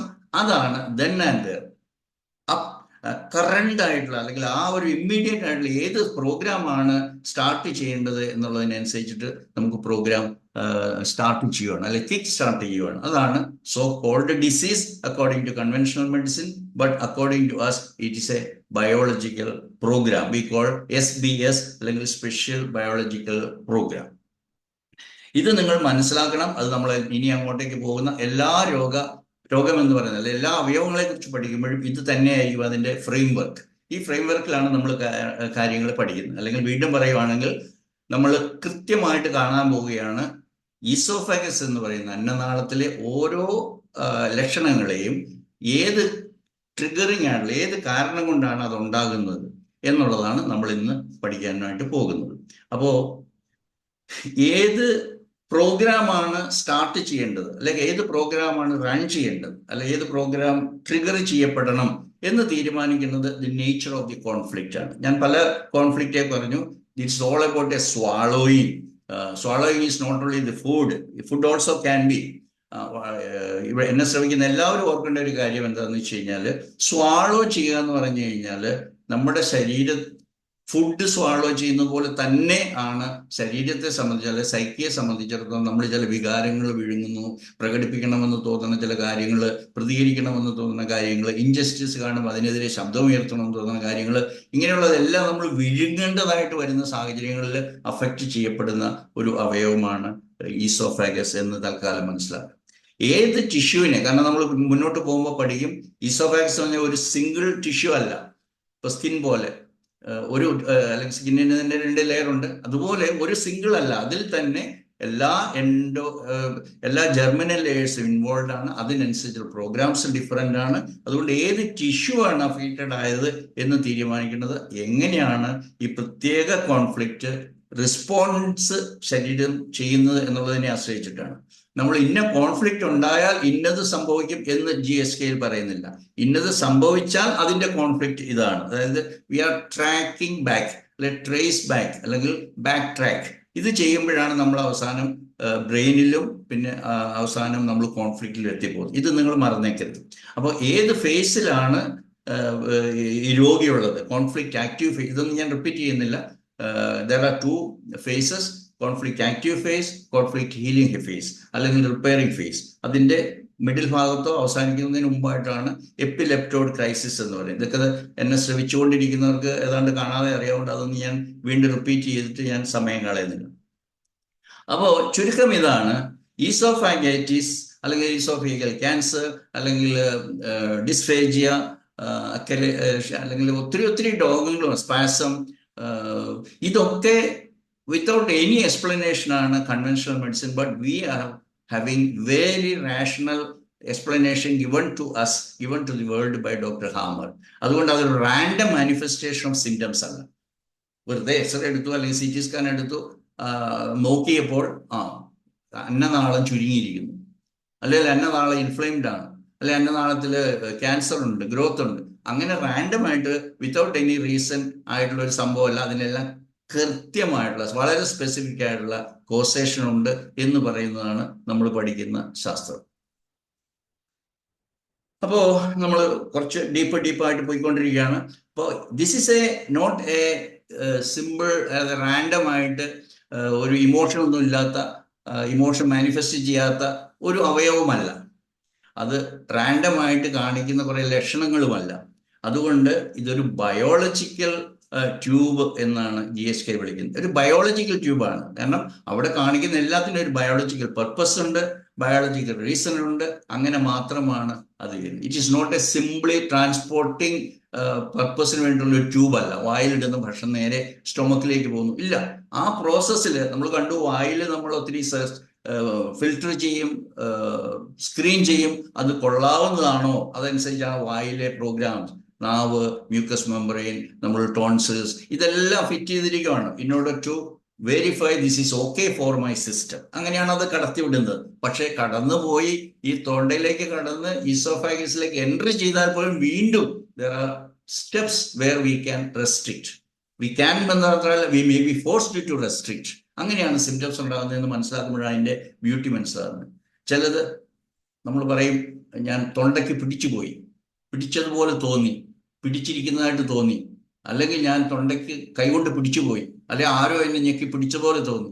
ഇങ്ങനെ അനേകം എക്സ്പ്രഷനിലൂടെയാണ് രോഗി വന്ന് പറയുന്നത്. അവസാനം ഇത് ഹാങ്ങിങ് ആയിട്ട് കണ്ടിന്യൂസ് ആയിട്ട് പോകുമ്പോഴാണ് അതിനെ നമ്മൾ ക്രോണിസിറ്റി അട്രിബ്യൂട്ട് ചെയ്യുന്നത്. അങ്ങനെയാണ് പഴകുന്ന രോഗങ്ങളായിട്ട് ഒരു മുഴ വലിയ മുഴയാകും. വലിയ മുഴയായി തീർന്നു, അത് ക്യാൻസറായി മാറ്റി കഴിഞ്ഞിരിക്കും. ഇപ്പൊ ക്യാൻസർ എന്ന് പറയുന്നത് GSKയിൽ ഒരു ഡിസീസേ അല്ല. It is not at all disease, it is a defence mechanism. അതുകൊണ്ട് ക്യാൻസർ മൂലം ആരും മരിക്കത്തില്ലെന്നും, ക്യാൻസറിന്റെ ഭയം മൂലം അല്ലെങ്കിൽ മറ്റതിന്റെ കോംപ്ലിക്കേഷൻ എന്നറിയപ്പെടുന്ന മറ്റ് എക്സ്ട്രാ അതിനോട് സബ്സിക്വന്റ് ആയിട്ട് വരുന്ന അതർ പ്രോഗ്രാംസ് കൊണ്ട് ഡെത്ത് ഒക്കെ സംഭവിക്കാം എന്നൊക്കെയാണ് GSKയിൽ നമ്മൾ പഠിപ്പിക്കുന്നതും. അപ്പൊ എന്താണ് ഈ ട്യൂബിന്റെ ഫങ്ഷൻ? അതിന് സംശയമൊന്നുമില്ല. നമ്മൾ വായിലിടുന്ന ഭക്ഷണത്തെ സ്റ്റൊമക്കിലേക്ക് കൊണ്ടുപോകും. അത് ഫിഗറേറ്റീവായിട്ട് ഒരു എന്താ പറയണ്ടേ, ഒരു ആലങ്കാരികമായിട്ട് പറയുമ്പോഴാണ് അതിന് പലതും എനിക്ക് വിഴുങ്ങാൻ പറ്റുന്നില്ല, വിഴുങ്ങണമെന്നുണ്ട് പക്ഷെ വിഴുങ്ങാൻ പറ്റുന്നില്ല, വിഴുങ്ങാൻ സാധിച്ചില്ല, വിഴുങ്ങാനായിട്ട് അനുവദിച്ചില്ല, ഇങ്ങനെയൊക്കെയുള്ള പല പല സംഘർഷങ്ങൾ അതിൻ്റെ കൂടെ വരും. അപ്പൊ അതിനോടുകൂടി നമ്മൾ ഇവോൾവ് ആയിട്ടുള്ള ഹ്യൂമൻ ഓർഗാനിസം എപ്പോഴും അതിനെ ഒരു ജീവിതം തന്നെ സ്വാളോ ചെയ്യുന്ന പോലെ, അല്ലെ ജീവൻ തന്നെ സ്വാളോ ചെയ്യുന്ന പോലെ, ജീവനെ വിഴുങ്ങുന്ന പോലെ, ജീവിതത്തെ വിഴുങ്ങുന്ന ആ ഒരു പ്രതിഭാസം നിങ്ങൾക്ക് എത്ര പേർക്ക് അത് മനസ്സിലായെന്ന് അറിയത്തില്ല. എൻ്റെ ജീവിതത്തെ തന്നെ ഞാൻ സ്വാളോ ചെയ്യുകയാണ്. I am taking it, or I am welcoming it, or not welcoming it. പല പല സാഹചര്യങ്ങളും ചില വാക്കുകൾ എൻ്റെ വായിൽ തിരികുകയാണ്, ഞാനത് വിഴുങ്ങാൻ ശ്രമിക്കുകയാണ്, പക്ഷെ വിഴുങ്ങാൻ പറ്റുന്നില്ല. ചില ഇമോഷൻസ് എന്നെ നിർബന്ധിക്കുകയാണ്, പക്ഷെ എനിക്കത് സാധിക്കുന്നില്ല. ഇങ്ങനെയുള്ള ഘട്ടങ്ങളിലാണ് ഈസോഫാഗസ് എന്ന് പറയുന്ന ഒരു മോർസൽ അല്ലെങ്കിൽ ഭക്ഷണത്തിന്റെ ഒരു ബോളസ്, ഒരു ഉരുള നമ്മൾ ഉള്ളിലേക്ക് കടന്നു പോകുന്നത്. ആ ഒരു ഘട്ടം അല്ലെങ്കിൽ ഭക്ഷണം വായിലിടുന്നത് തൊണ്ടയിൽ നിന്നും ആമാശയത്തിലേക്ക് പോകുന്ന ആ ഒരു പ്രക്രിയയാണ് നമുക്കിവിടെ ചർച്ചാ വിഷയമായിരിക്കുന്നതെന്ന് എല്ലാവരും മനസ്സിലാക്കുക. അതുകൊണ്ട് ഒരു റാൻഡം ആയിട്ടുള്ളൊരു സംഭവമല്ല. അവിടെ ഉണ്ടാകുന്ന എല്ലാ സിംറ്റത്തിനും ഒരു പ്രോഗ്രാമിന്റെ ഭാഗമാണ്. അതുകൊണ്ട് മാത്രമാണ് അത് ലക്ഷണം ഉണ്ടാകുന്നത്. ആ പ്രോഗ്രാമിനെ നമ്മൾ SBS അല്ലെങ്കിൽ significant biological programme of nature എന്ന് പറയും. ഇനി നമ്മൾ കുറച്ചുകൂടെ ആഴത്തിലേക്ക് പോയിക്കൊണ്ടിരിക്കുകയാണ്. അപ്പം ഈ ഈസോഫാഗസ് പറയുന്ന ഒരു യുണീക്ക് ഓർഗനാണ്. എന്തുകൊണ്ടാണെന്ന് വെച്ച് കഴിഞ്ഞാൽ മറ്റു പല ഓർഗനെ പോലെ തന്നെ, ഫോർ എക്സാമ്പിൾ കിഡ്നി നിങ്ങൾ പഠിക്കുമ്പോൾ മനസ്സിലാവും, അതിൻ്റെ അകത്ത് ജെർമിനൽ ലെയേഴ്സിൽ എക്ടോഡെം ഡിറൈവ്ഡ് ആയിട്ടുള്ള ടിഷ്യൂസ് ഉണ്ട്, മീസോഡെം ഡിറൈവ്ഡ് ആയിട്ടുള്ള ടിഷ്യൂസ് ഉണ്ട്, എൻഡോഡെം ഡിറൈവ്ഡ് ആയിട്ടുള്ള ടിഷ്യൂസ് ഉണ്ട്. ഇതുപോലെ തന്നെ ഈ പറയുന്ന ഈസോഫാഗസിലും അതുണ്ട്. കാരണം എന്താണെന്ന് വെച്ച് കഴിഞ്ഞാൽ, അത് നിങ്ങൾ എംബ്രിയോളജി പഠിച്ചപ്പോൾ പഠിച്ചാവും, originally we were also a circular അല്ലെങ്കിൽ സർക്കുലർ ആയിട്ടുള്ള ഒരു അമീബയുടെ ഷേപ്പിൽ റൗണ്ട് ആയിട്ടായിരുന്നു ഇൻഡസ്റ്റൈൻ ഉണ്ടായിരുന്നത്. ആ ഇൻഡസ്റ്റൈൻ ഈ വായുടെ അവിടെ വെച്ച് ഗള്ളറ്റ് എന്ന് പറയുന്ന അവിടെ റപ്ചർ ചെയ്തു. അങ്ങനെയാണ് മലദ്വാരവും വായും കൂടെ സെപ്പറേറ്റ് ആയി നമ്മൾ നൂർന്ന് നിൽക്കുകയൊക്കെ ചെയ്തു. ഇതൊക്കെ ഇവല്യൂഷന്റെ ഭാഗമായിട്ടാണ് നമ്മൾ GSKയിൽ എക്സ്പ്ലെയിൻ ചെയ്തത്. എവല്യൂഷണറി സയൻസ് എപ്പോഴും ഒരു കോൺട്രവേഴ്സി ആണെങ്കിൽ പോലും doctor hammer is basing on the knowledge of evolution and embryology for explaining GHK. അതുകൊണ്ട് അതിനെക്കുറിച്ച് ഇനി സംശയമൊന്നും നമുക്ക് വേണ്ട. അതിനെ അക്സെപ്റ്റ് ചെയ്തുകൊണ്ട് തന്നെ നമുക്ക് മുമ്പോട്ട് പോയാൽ മതി. എന്തുകൊണ്ടാണ് ഞാൻ ഈ യുണീക്ക് ആണെന്ന് പറയുന്നത്? Just as I told in the case of kidney, ഈസോഫാഗസിനും 3 ജർമിനൽ ലെയറിൽ നിന്നുള്ള ടിഷ്യൂസും അതിൻ്റെ അകത്തുണ്ട്. അപ്പോൾ ഓരോ ടിഷ്യൂവും എക്സ്പ്രസ് ചെയ്യുന്നത് ഓരോ വ്യത്യസ്തമായ കോൺഫ്ലിക്റ്റ് ആണ് എന്നുള്ളതാണ് നമ്മളെ സംബന്ധിച്ചിടത്തോളം അതിൻ്റെ പ്രാധാന്യം വരുന്നത്. അപ്പോൾ അനാറ്റമി നമ്മൾ ഓൾറെഡി പറയാം. അനാറ്റമി എന്ന് പറഞ്ഞാൽ ഇതിൻ്റെ സ്ട്രക്ചർ, പിന്നെ അതിൻ്റെ ഫംഗ്ഷൻ ഞാൻ പറഞ്ഞു. അപ്പോൾ ഈ സ്ട്രക്ചറിനെ കുറിച്ച് പറയുമ്പോൾ നമ്മൾ ഏറ്റവും പ്രധാനമായിട്ട് ഈസോഫാഗസിനെ പഠിക്കുമ്പോൾ നമ്മൾ അതിനെ 2ആയിട്ട് തിരിക്കണം. അതായത് അപ്പർ 2/3, മുകളിലുള്ള 2/3 ഭാഗം, താഴെയുള്ള, അതായത് ഈ ടോട്ടൽ ആയിട്ടുള്ള ഈസോഫാഗസ് എന്ന് പറയുന്ന കുഴലിന്റെ ഏറ്റവും അടിയിലുള്ള 1/3 മുകളിലുള്ള 2/3. ഇത് സ്ട്രക്ചറലി ഫങ്ഷണലി ഒക്കെ ഡിഫറെൻ്റ് ആണ്. അതുകൊണ്ടാണ് നമ്മൾ ഈ പറയുന്ന അനാറ്റമിക്കൽ സ്ട്രക്ചർ, അതിൻ്റെ ജെർമിനൽ ലെയറിൽ നിന്നുള്ള കോമ്പോണൻസ്, ഇതൊക്കെ വളരെ കൃത്യമായിട്ട് നമ്മൾ മനസ്സിലാക്കണം എന്ന് ഞാൻ പറയുന്നു. അപ്പോൾ അപ്പർ 2/3 പോകുമ്പോൾ അവിടെയുള്ള ഏറ്റവും പ്രധാനപ്പെട്ട ടിഷ്യൂ എന്ന് പറയുന്നത് സ്ക്വാമസ് എപ്പിത്തീലിയമാണ്. സ്ക്വാമസ് എപ്പിത്തീലിയം ഞാൻ പറഞ്ഞു, that is originating from the ectoderm, controlled by the cerebral cortex, and it is called squamous epithelium. അതിനെ ഒരു സ്ട്രെങ്തൻ ചെയ്യുന്നതായിട്ട് ഒരു മസിലുണ്ട്. അത് just like any other skeletal muscles എന്നൊക്കെ വേണേൽ പറയാം. പക്ഷെ ഇത് സ്ട്രയേറ്റഡ് മസിൽസ് എന്നാണ് അതിനെ വിളിക്കുക. അപ്പോൾ അതിലൊരു മസ്കുലർ കണ്ടന്റ് ഉണ്ട്. അപ്പോൾ അപ്പർ 2/3 ഞാൻ പറഞ്ഞു കഴിഞ്ഞു. അതിന് ഉള്ളിൽ ഒരു എപ്പിത്തീലിയം ഉണ്ട്, സ്ക്വാമസ് എപ്പിത്തീലിയം എന്നറിയപ്പെടുന്നു. അതിന് ഒരു സ്ട്രയേറ്റഡ് മസ്കുലേച്ചർ കവറിംഗ് ഉണ്ട്. ലോവർ 1/3 വരുമ്പോഴത്തേക്ക് അതിൽ എന്തുകൊണ്ടാണെന്ന് വെച്ച് കഴിഞ്ഞാൽ ഈ അപ്പർ 2/3 ഇത് തീരുമാനിക്കുന്നത്, whether it should go down or allowed to be going down. ഇതൊക്കെ തീരുമാനിക്കുന്ന ഒരു സ്റ്റേജ് കഴിഞ്ഞാൽ പിന്നെ അവിടെ നിന്നുള്ളത് ഇറ്റ്സ് എ പാസീവ് മൂവ്മെന്റ് ആണ്. ജസ്റ്റ് ലൈക്ക് ഇൻഡസ്റ്റൈനിൽ കൂടെ ഫുഡ് പോകുന്നത് പോലെ തന്നെ നമ്മൾ പെരിസ്റ്റാൾസിസ്, ആന്റി പെരിസ്റ്റാൾസിസ് എന്നൊക്കെ പറയുന്ന പോലെ ഇതൊരു ബോളസിനെ അങ്ങനെ എന്താ പറയണ്ടേ, മോർസലിനെ നമ്മൾ ജസ്റ്റ് ലൈക്ക് ഫുഡ് മോർസൽ, ഇത് ഒരു ഇൻവോളണ്ടറി ആയിട്ട് അങ്ങനെ മൂവ് ചെയ്യുകയാണ്. അപ്പൊ അതിനുള്ളിലായിട്ട് ഈ തീരുമാനം നടക്കും, whether it should be constricted, whether it be stop, whether it be controlled എന്നൊക്കെ കഴിഞ്ഞാൽ പിന്നെ ആ ലോവർ 1/3 പോയി കഴിയുമ്പോഴത്തേക്കും ദാറ്റ് ഈസ് ഓട്ടോമാറ്റിക്കലി ഗോയിങ്, അല്ലെങ്കിൽ അത് ഇൻവോളണ്ടറി മസിൽസ് ആണ് അതിനെ മുന്നോട്ട് നയിക്കുന്നത്. അതിനെയാണ് സ്മൂത്ത് മസിൽ എന്ന് പറയുന്നത്. അതിന്റെ എംബ്രിയോളജിക്കൽ ഒറിജിൻ ഞാൻ നിങ്ങളോട് പറയുകയാണ്. അതായത് എക്ടോഡെം എന്ന് പറയുന്ന ആ ടിഷ്യൂ ആണ് ഈ സ്ക്വാമസ് എപ്പിത്തീലിയത്തിന്റെ ഒറിജിൻ, അല്ലെങ്കിൽ അപ്പർ 2/3 ഓഫ് ദി ഈസോഫാഗസ്. ഇത് നിങ്ങൾ മറന്നേക്കരുത്. കാരണം നിങ്ങളൊരു സ്കാൻ റിപ്പോർട്ട് കിട്ടുന്നു, അല്ലെങ്കിൽ CT സ്കാൻ റിപ്പോർട്ട് കിട്ടുന്നു, അല്ലെങ്കിൽ എക്സ്റേ എടുക്കുന്നു, അപ്പർ 2/3 ആണെങ്കിൽ എൻറ്റയർലി ഡിഫറെൻ്റ് ആണ്. അതിന്റെ ടിഷ്യൂ ഡിഫറെൻ്റ് ആണ്, അവിടെ കോൺഫ്ലിക്റ്റ് ഡിഫറെൻ്റ് ആണ്. അതുകൊണ്ട് ആ രീതിയിൽ നിങ്ങൾക്ക് അതിനെ മനസ്സിലാക്കാനായിട്ട് സാധിക്കും. ഇനി striated muscle, even though it is upper 2/3 ഉള്ളതാണെങ്കിലും അതിന്റെ ഒറിജിൻ വീണ്ടും ന്യൂ മീസോഡേമിലാണ്. ഇപ്പൊ ന്യൂ മീസോഡേം നിങ്ങൾ ഒത്തിരി പ്രാവശ്യം പഠിച്ചതാണ്. It has got 2 aspects. One is അതിന്റെ content, bulk of the muscle from the medulla and അതിന്റെ motor movement, it is controlled by the motor cortex. ഇനി എൻഡോഡേമിലേക്ക് ഒറിജിൻ ആയിട്ടുള്ള ടിഷ്യൂ എന്താണ്? ലോവർ 1/3 എൻഡോഡേം ഡിറൈവ്ഡ് ആയിട്ടുള്ള ടിഷ്യൂസ് ഉള്ളത്. അത് mainly there are so many glandular tissue. Gland അറിയാമല്ലോ, അവിടെയും മ്യൂക്കസ് സെക്രീഷൻ വേണം, അവിടെയും മൾട്ടിപ്ലിക്കേഷൻ വരും ഡ്യൂറിങ് കോൺഫ്ലിക്റ്റ് ആക്ടിവിറ്റി. അപ്പൊ ഈ ഗ്ലാൻഡുലർ ടിഷ്യൂ ആണ് ലോവർ 1/3 ഉണ്ടാകുന്നത്. അപ്പൊ ലോവർ ഈസോഫാഗസില് മെയിൻ കണ്ടന്റ് അല്ലെ main tissue is formed by the glandular tissue and that is originating from the endoderm. ഇനി അവിടെയും സ്മൂത്ത് മസിൽസ് ഉണ്ട്. ഞാൻ പറഞ്ഞു മെയിൻലി അവിടെ സ്മൂത്ത് മസിൽസ് ആണ്. ഈ മസിൽസ് ഞാൻ പറഞ്ഞു ഫുഡ് മോർസൽ അല്ലെങ്കിൽ മറ്റ് പല പെരിസ്റ്റാൾസിസ് ഒക്കെ കൊടുക്കുന്ന ഇത് നമ്മുടെ ഇൻഡസ്റ്റൈനിലേക്ക് വന്നാൽ പിന്നെ അവിടെ നിന്ന് പോകുന്ന ഒരു പാസീവ് മോഷനാണ്, അല്ലെങ്കിൽ വലിയ നമുക്ക് കൺട്രോൾ ചെയ്യാനായിട്ടുള്ള വലിയ കഴിവില്ല. അതിനുകൊണ്ടാണ് നമ്മൾ സ്മൂത്ത് മസിൽ എന്ന് പറയുന്നത്. The smooth muscle is derived from, of course, endoderm, but it is controlled by midbrain. Midbrain is situated in the brain, in outer surface of the brainstem. അതുകൊണ്ടാണ് അത് അങ്ങനെ പറയുന്നത്. അപ്പോൾ ഈ ഓരോ ടിഷ്യൂ നമ്മൾ പറഞ്ഞു വെച്ചു, ഈ ഓരോ ടിഷ്യൂവിനും ഓരോ ജെം ലെയറിൽ നിന്നാണ് അത് ഒറിജിനേറ്റ് ചെയ്യുന്നത്. ജെർമിനൽ ലെയർ, ആ ലെയറിലെ ഓരോ പ്രത്യേക ബയോളജിക്കൽ ലോസ് ആൻഡ് അല്ലെ ഓരോ പ്രത്യേക ബയോളജിക്കൽ പ്രോഗ്രാമാണ് നടക്കുന്നത് എന്നുള്ളതാണ്. അല്ലെങ്കിൽ SPS ഓഫ് ഓരോ of these different parts are different according to its germinal origin. Now we are going to the first biological conflict that is going to affect the upper two-third. And വീണ്ടും പറയാണ്, upper two-third has got two aspects. One is its epithelium, അല്ലെങ്കിൽ squamous epithelium, അല്ലെങ്കിൽ അത് ectoderm derived ആയിട്ടുള്ള tissue. അപ്പോൾ അവിടെ ഉണ്ടാകുന്ന programme എന്താണെന്ന് ഞാൻ പറയുവാണ്. നിങ്ങളുടെ മനസ്സിൽ കുറിച്ചു വെക്കുക, അല്ലെങ്കിൽ എവിടെയെങ്കിലും എഴുതി വെക്കുക. നിങ്ങൾ പുസ്തകത്തിലുള്ളത് തന്നെയാണ്, എൻ്റെ കണ്ടുപിടുത്തമൊന്നുമല്ല. എന്താണ്? Unable to swallow something. Food ആകണമെന്നില്ല.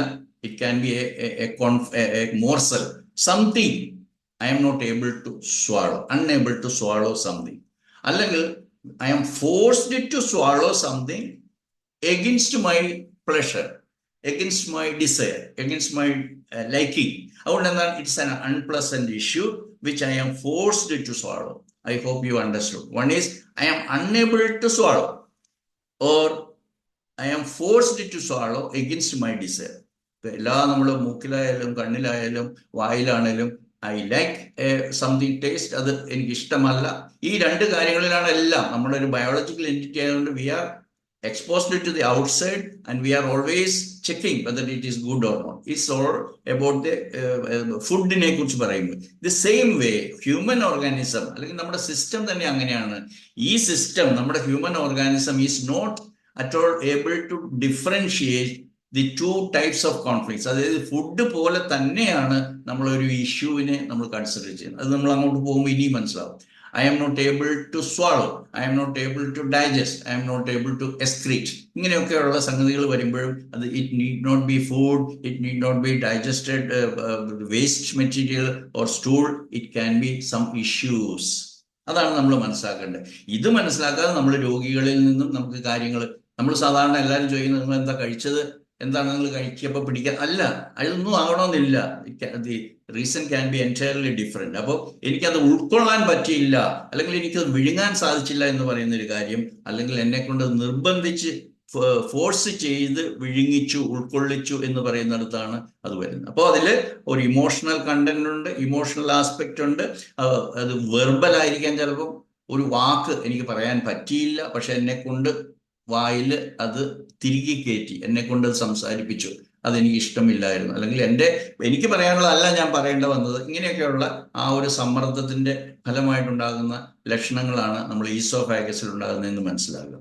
നമുക്കൊരു ഇൻസൾട്ട് ഉണ്ടാകുന്നു, ഒരു പബ്ലിക് പ്ലാറ്റ്ഫോമിൽ നമ്മൾ ഇൻസൾട്ടഡ് ആകുന്നു. അപ്പോൾ എനിക്കത് ഉൾക്കൊള്ളാൻ പറ്റിയില്ല, പക്ഷെ ആ ഒരു സ്റ്റേജിൽ റിയാക്ട് ചെയ്യാനായിട്ട് സാധ്യമല്ല. ബിക്കോസ് VIPs ആയിരിക്കും ഇരിക്കുന്നത്, അല്ലെങ്കിൽ ഹൈലി എലൈറ്റ് പീപ്പിളിന്റെ മുമ്പിലായിട്ട് ഞാൻ അങ്ങനെ ചെയ്തു കഴിഞ്ഞാൽ what will be the image. അതുകൊണ്ട് I was forced to accept that humiliation അല്ലെങ്കിൽ ഇൻസൾട്ട്. ഇതൊക്കെയാണ് റിയൽ ലൈഫിൽ നമ്മളെ ബാധിക്കുന്ന വിഷയങ്ങൾ. കാരണം ഇതൊക്കെ കണ്ടിന്യൂസ് ആയിട്ട് പോകുമ്പോൾ നമ്മൾ ഈസോഫാഗൽ പ്രോബ്ലം ആയിട്ടൊരു പേഷ്യന്റ് വരുമ്പോൾ നമ്മൾ ചോദിക്കണം, എന്താണ് നിങ്ങൾക്ക് വിഴുങ്ങാനായിട്ട് പ്രയാസം ഉണ്ടായത്, എന്താണ് നിങ്ങളെ കൊണ്ട് നിർബന്ധിച്ച് വിഴുങ്ങിപ്പിച്ചത്. ലാംഗ്വേജ് മനസ്സിലായി, നിർബന്ധിച്ച് നിങ്ങളെ സ്വീകരിക്കാനായിട്ട് ഇതൊക്കെയാണ് പലപ്പോഴും ഈ പറയുന്ന ഈസോഫാഗൽ പത്തോളജി എന്ന് നമ്മൾ പറയുന്നില്ല, ഈസോഫാഗൽ അഫെക്ഷൻസിന്റെ പിന്നിലുള്ള കാരണം. അപ്പോൾ forced acceptance and unwanted situation, നമുക്കത് ഇഷ്ടമില്ലായിരുന്നു, പക്ഷെ എന്നെ കൊണ്ട് അത് നിർബന്ധിച്ച് സ്വീകരിപ്പിച്ചു എന്നുള്ളതാണ്. അതിനകത്തൊരു ഭയത്തിന്റെ അംശം ഉണ്ടാകാം, അല്ലെങ്കിൽ ഒരു അൺഎക്സ്പെക്റ്റഡ് ആയിട്ട് I was not able to react, തുപ്പിക്കളയാനായിട്ട് പറ്റിയില്ല, പക്ഷെ ഐ വാസ് നിർബന്ധിച്ചു എന്ന് പറയുന്ന ആ ഒരു സിറ്റുവേഷൻ, അതാണ് നമ്മളെ ഏറ്റവും കൂടുതൽ സ്വാളോ ചെയ്യാൻ, അത് ജീവിതം തന്നെ മാറ്റിമറിക്കുന്ന കാര്യമായിരിക്കും ചിലപ്പോൾ. അതുകൊണ്ടാണ് പറയുന്നത് ഇത് ജീവിതം വിഴുങ്ങുന്ന ടോപ്പിക്കാണ് നമ്മുടെ ഇന്നത്തെ ടോപ്പിക്. ഫുഡ് മാത്രമല്ല, ഫുഡ് നമുക്ക് സാരമല്ല, ഒന്ന് വയറിളകി കഴിഞ്ഞ് അങ്ങ് ക്ഷയിക്കും. അല്ലെ ചില കാര്യങ്ങൾ ഭക്ഷണം ദഹിച്ചാലും നമ്മുടെ മനസ്സിൽ നിന്ന് അത് ദഹിക്കത്തില്ല.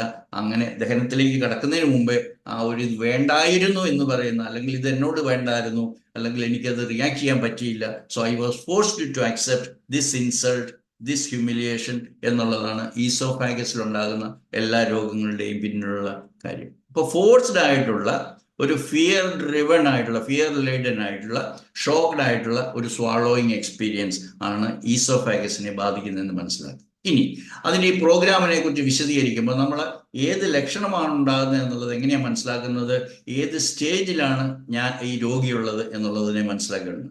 അപ്പോൾ നമ്മൾ ഓരോ ടിഷ്യൂവും കൺസിഡർ ചെയ്യാൻ പോകണം. Just like any other tissue of the epithelium, നമ്മൾ വായിലെ എപ്പിത്തീലിയം അല്ലെ ഈവൻ മ്യൂക്കസ് മെംബ്രെയിൻ, ഇതെല്ലാം ഒരേ ഒന്ന് തന്നെയാണ്. During the conflict activity there will be cellular depletion അല്ലെങ്കിൽ സെല്ലുലാർ നെക്രോസിസ്, സെല്ലുലാർ ഡാമേജ്. അപ്പോൾ ഈ അൾസറേഷൻ എന്നൊക്കെ വേണമെങ്കിൽ പറയാം ടിഷ്യൂ ഡിസ്ട്രക്ഷൻ ആണ്. അപ്പോൾ അത് സ്ക്വാമസ് എപ്പിത്തീലിയത്തിൽ ഉണ്ടാകുന്ന ടിഷ്യൂ ഡിസ്ട്രക്ഷൻ അല്ലെങ്കിൽ ക്രാക്സ് അല്ലെങ്കിൽ അൾസേഴ്സ് ആണ് ഡ്യൂറിങ് ദി കോൺഫ്ലിക്റ്റ് ആക്ടിവിറ്റി ഉണ്ടാകുന്നത്.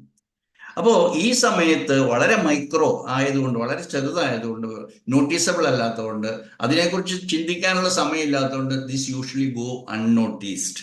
അതായത് ഇങ്ങനെ ഇവിടെ കുറച്ച് അൾസേഴ്സ് ഉണ്ടായി, അല്ലെങ്കിൽ മുറിഞ്ഞു, അല്ലെങ്കിൽ ക്രാക്ക് ഉണ്ടായി, അല്ലെങ്കിൽ ടിഷ്യൂ ലോസ് ഉണ്ടായി, അത് ശ്രദ്ധിക്കപ്പെടാതെ പോകുന്ന ഒരു സിറ്റുവേഷൻ. എപ്പോഴാണ് ശ്രദ്ധിക്കുന്നത്? When we get into healing phase. അത് നമുക്ക് പിന്നീട് പറയാം. ആ ഒരു സ്റ്റേജിൽ വരുമ്പോൾ മാത്രമാണ് നമ്മളതൊരു സിംറ്റമായിട്ട് വരുന്നത്. അപ്പോൾ മാത്രമാണ് നമ്മളൊരു പ്രോബ്ലം അല്ലെങ്കിൽ നമ്മളൊരു ഡിസ്കംഫർട്ടായിട്ട് നമുക്ക് മനസ്സിലാകുന്നത്. അപ്പോൾ ആ സമയത്ത് സിംറ്റംസ് ഇല്ല, അല്ലെങ്കിൽ വേദനയില്ല, വളരെ മിനിമം സിംറ്റംസേ ഉള്ളൂ. ആകെപ്പാടെ അവിടെ കുറച്ച് നംനെസ് ആണ്, അല്ലെങ്കിൽ ഒരു മരവിപ്പാണ് നമുക്ക് തോന്നുന്നത്. എന്തോ അവിടെ മരച്ചിരിക്കുന്ന പോലെ തോന്നുന്നു. അത് സ്കിന്നിലായാലും ഇത് തന്നെയാണ്. ഡ്യൂറിങ് കോൺഫ്ലിക്റ്റ് ആക്ടിവിറ്റി അവിടെ ക്രാക്സ് അല്ലെങ്കിൽ destruction of the tissue, but numbness of the skin അല്ലെങ്കിൽ പാരാലിസിസ് ലൈക്ക് അല്ലെ പരേസിസ്, നംനെസ് ആണ് അന്നേരം ഉണ്ടാകുന്നത്. ഇനി ഹീലിംഗ് ഫേസിലേക്കാണ് ഈ ക്രാക്ഡ് ആയിട്ടുള്ള, ഈ ലോസ്റ്റ് ആയിട്ടുള്ള ടിഷ്യൂ എന്താണ് അവിടെ സംഭവിക്കുന്നത്? അവിടെ ടിഷ്യൂ റീപ്ലേസ്മെന്റ് നടക്കും. ടിഷ്യൂ റീപ്ലേസ്മെന്റ് നടക്കുക എന്ന് പറഞ്ഞു കഴിഞ്ഞാൽ ഈ lost epithelium will be re epithelialized എന്ന് വേണം പറയാം. ഈ എപ്പിത്തീലിയം റീകൺസ്ട്രക്ഷൻ നടക്കുവാണ്. ആ സമയത്ത് in order to facilitate this reconstruction there will be water accumulation or the presence of the fluid and that is nothing but swelling. അപ്പൊ അവിടെ വേദന ഉണ്ടാകും, വീക്കം ഉണ്ടാകും, വണ്ണം ഉണ്ടാകും എപ്പിത്തീലിയത്തിൽ. ഇനി അന്നേരം ഉണ്ടാകുന്നതാണ് റിയൽ ആയിട്ടുള്ള സഫറിങ്സ്. ആ സമയത്താണ് ഒരു ആൾക്ക് എനിക്ക് തൊണ്ടയ്ക്ക് വിഴുങ്ങാൻ പറ്റുന്നില്ല, ഭക്ഷണം ഇറങ്ങുന്നില്ല എന്നൊക്കെ പറയുന്ന സിംറ്റമായിട്ട് രോഗി വരുന്നത്. എന്തുകൊണ്ടാണെന്ന് വെച്ച് കഴിഞ്ഞാൽ സ്വാളോയിങ് ഈസ് ഡിഫിക്കൾട്ട്. അതിന് മെഡിക്കൽ ടൈമിൽ നമ്മൾ ഡിസ്ഫേജിയ, നമുക്ക് വിഴുങ്ങാൻ സാധിക്കുന്നില്ല എന്നുള്ള സിംറ്റം ഉണ്ടാകുന്നതിന്, അതായത് പെയിൻ ഡ്യൂറിങ് സ്വാളോയിങ് അല്ലെങ്കിൽ പെയിൻ വൈൽ സ്വാളോയിങ്. അതിൻ്റെ കൂടെ നമുക്ക് നോർമൽ ആയിട്ടൊരു ബേണിംഗ് സെൻസേഷൻ വരും. Because it is all about epithelium, squamous epithelium. ആ ബേണിംഗ് സെൻസേഷൻ ഉണ്ടാകും. And that is nothing but so called what you call inflammation എന്ന് പറയുന്ന സംഗതി അങ്ങനെയാണ് ഉണ്ടാകുന്നത്. അപ്പോൾ നമ്മൾ അതിനെ ഈസോഫാഗൈറ്റിസ് എന്ന് കൺവെൻഷണൽ മെഡിസിൻ അതിന് പേര് കൊടുക്കും. എന്താ പ്രശ്നം? ഈസോഫാഗൈറ്റിസ് അടിച്ചു അല്ലെങ്കിൽ ഇൻഫ്ലമേഷൻ അടിച്ചു, അതിൻ്റെ കൂടെ പലരും ഇൻഫെക്ഷൻ അടിച്ചു എന്നൊക്കെ പറയും. രോഗാണുക്കളാണ് ഇത് ഉണ്ടാക്കുന്നതെന്നൊക്കെയാണ് കാരണം കണ്ടുപിടിക്കുമ്പോൾ അതിൻ്റെ അകത്തൊരു infection. It has got nothing to do with infection. It is all about, it can be a food, how he took this food. That's important. Most often this is not at all related with the food. It is related with something which I could not swallow or I could not welcome. That was against my desire to swallow. ഇതാണ്. അപ്പോൾ ഈ inflammatory condition ആണ് most common ആയിട്ട് oesophagitis വരുന്നത്. ഇപ്പോൾ ഹോമിയോപ്പതിക്കാരെ സംബന്ധിച്ചുള്ള sorry കണ്ടീഷനാണ്. It can be repaired without any damaging or without any polyp ഡെമേഷൻ, അല്ലെങ്കിൽ തിക്കൻഡ് സ്കാർ ടിഷ്യൂ ഫോർമേഷൻ, അല്ലെങ്കിൽ പ്രൊലോങ്ഡ് ആയിട്ടുള്ള അൾസറേഷൻ വിത്ത് ബ്ലീഡിങ്, ഡിസ്ട്രക്ഷൻ, സിഫിലിറ്റി. ഇതൊന്നും ഇല്ലാതെ തന്നെ ഹീൽ ചെയ്യാവുന്ന ഒരു സാധനമായിരിക്കും. But all depends upon the intensity and the duration. അതിന് നമ്മൾ കോൺഫ്ലിക്റ്റ് മാസ് എന്ന് പറയുന്നത്. Depending upon the intensity and depending upon the duration, how long it was there. In few patients, if that is not managed within a short time, then what will happen? It will continue and hanging conflict ആയിരിക്കും, tracks ഉണ്ടായിരിക്കും. അങ്ങനെയാകുമ്പോൾ അതിന് ക്രോണിസിറ്റി ഉണ്ടാകും. അങ്ങനെയാണ് chronic ഡിസീസിനെ കുറിച്ച് GHK explain ചെയ്യുന്നത്. Now I told you, ഇത് മ്യൂക്കസ് അല്ലെങ്കിൽ എപ്പിത്തീലിയം, സ്ക്വാമസ് എപ്പിത്തീലിയം ഇൻസൈഡ് ആണ്, directly coming in contact with the morsel എന്ന് പറയുന്നില്ല, എപ്പിത്തീലിയം ആയതുകൊണ്ട് ഫുഡ് അല്ലെങ്കിൽ this particular conflict. Now, in order to strengthen the esophagus, we have got a striated muscles. അതിനാണ് നമ്മൾ new mesoderm origin ആയിട്ടുള്ള tissue എന്ന് പറയുന്നത്. അതിന്റെ biological conflict, just like anywhere else, it is called I cannot swallow this. സംഗതി ഒന്ന് തന്നെയാണ്, പക്ഷെ അതിന്റെ മീനിങ് ഡിഫറെന്റ് ആണ്. I cannot swallow this conflict of a functional failure. ഇത് ഇറങ്ങുന്നില്ല. പേഷ്യൻ്റ് എന്ന് പറയുന്നത് എനിക്ക് ഭക്ഷണം ഇറങ്ങാൻ പറ്റുന്നില്ല എന്നാണ്. ആക്ച്വലി എന്താണ് ഒരു ഇഷ്യൂ?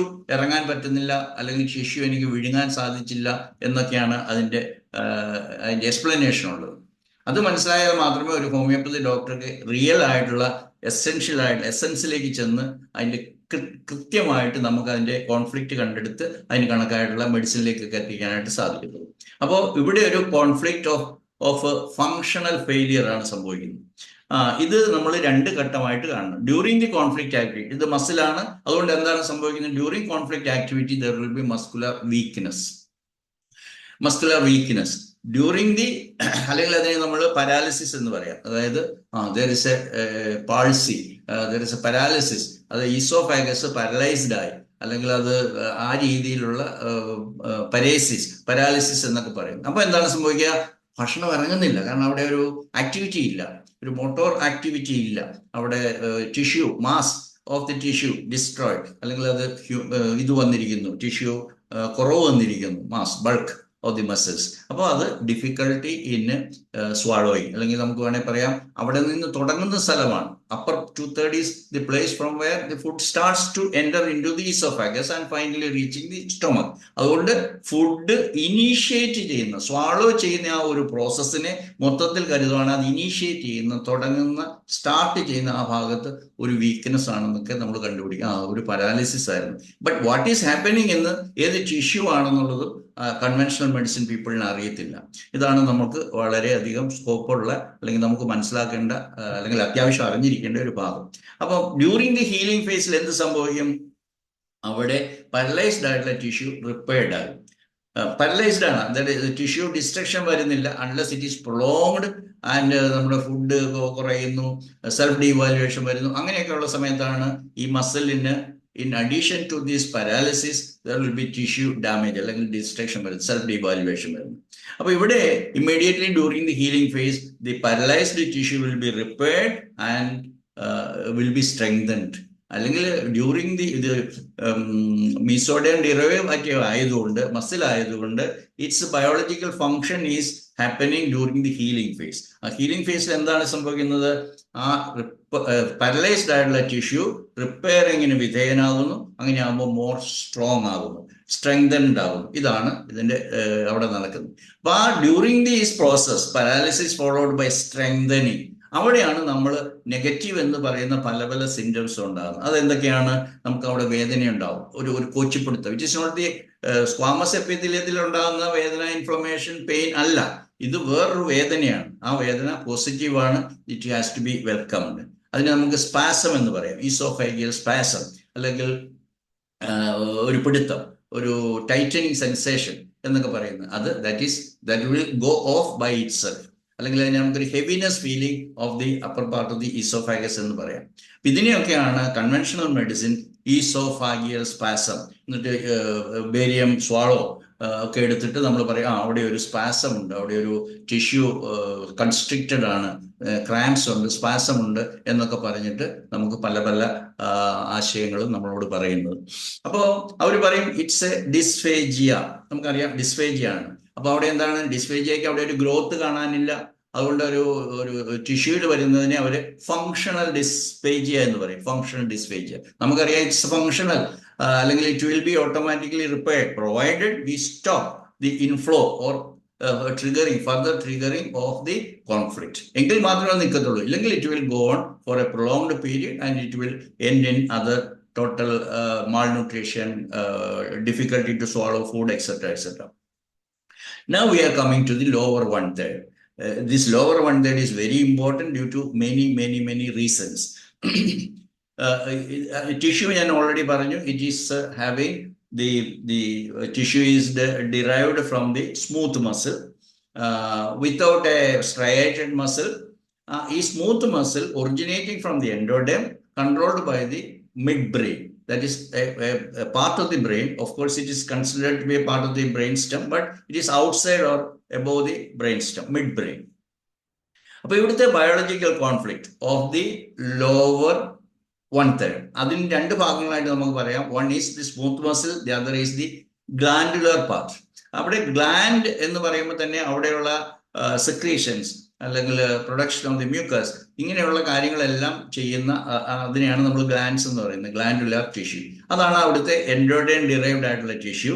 അതിനെ ബയോളജിക്കൽ കോൺഫ്ലിക്റ്റ് വീണ്ടും നമ്മൾ പറയുന്നത് unable to swallow the morsel and get it into the stomach. എനിക്ക് അത് വിഴുങ്ങാൻ പറ്റുന്നില്ല. എല്ലാം ചെറിയ ചെറിയ ഷെയ്ഡ്സ് ഓഫ് മീനിങ്ങിലാണ് ഡിഫറൻസ് ഉള്ളത്. പക്ഷെ ഇത് അങ്ങ് എത്തി, പക്ഷെ അതങ്ങോട്ട് വിഴുങ്ങാൻ പറ്റുന്നില്ല. അത് സ്വാളോ ചെയ്യുന്നിട്ട് ആ മോർസൽ അല്ലെങ്കിൽ ആ ഒരു പ്രത്യേക ടിഷ്യൂ, അത് ഫുഡാകാം, ഞാൻ വീണ്ടും വീണ്ടും പറയുന്നത് ഇറ്റ് ഈസ് എ ഫുഡാകാം, പക്ഷെ ഫിഗറേറ്റീവ് വേയിൽ it can be an issue, it can be a morsel which is not getting into the stomach, it is not getting into, entry നടക്കുന്നില്ല, അവിടെ വെച്ചിട്ട് അതിന് പ്രോബ്ലമാണ്. അപ്പൊ അവിടുത്തെ core theme of the conflict is fear of starvation എന്ന് പറഞ്ഞു കഴിഞ്ഞാൽ ഞാൻ ഭക്ഷണം ഇല്ലാതെ ആയി പോകുമോ. അപ്പൊ അത് ലിറ്ററൽ മീനിങ് ആവാം, ഒരു സിംബോളിക് മീനിങ് ആകാം. അതായത് എനിക്ക് കിട്ടുന്ന റിസോഴ്സസ് നിന്നു പോകുമോ, അല്ലെങ്കിൽ ഇത് എനിക്ക് ഉപയോഗപ്പെടുമോ, അല്ലെങ്കിൽ അങ്ങനെയൊക്കെയുള്ള ഒരു തീമാണ് ഇതിൻ്റെ അകത്തുള്ളത്. അതുകൊണ്ട് it can be figuratively related to a fear of starvation even. നമുക്ക് ഒരാളുടെ ജോലി നഷ്ടപ്പെടുന്നു, അല്ലെങ്കിൽ ഇൻകം, വരുമാനം നിന്നു പോകുന്നു, പെട്ടെന്നൊരു ഫൈനാൻഷ്യൽ ആയിട്ടുള്ള ഒരു ഇൻസെക്യൂരിറ്റി ആൾക്ക് തോന്നുവാണ്. അങ്ങനെ ആകുമ്പോഴത്തേക്കും എനിക്കങ്ങോട്ട് ഇറങ്ങുന്നില്ല, എനിക്ക് ഭക്ഷണം ഇറങ്ങുന്നില്ല എന്നൊക്കെ സാധാരണ നമ്മൾ ഉപയോഗിക്കുന്ന ഭാഷയാണ്. നമ്മുടെ ലാംഗ്വേജിൽ, ലിറ്ററേച്ചറിൽ, സാഹിത്യത്തിൽ വരുന്നതൊക്കെ ഇതിനെ നമ്മളൊരു ഫിഗറേറ്റീവ് വേയിൽ എക്സ്പ്രസ് ചെയ്യുന്നതാണ്.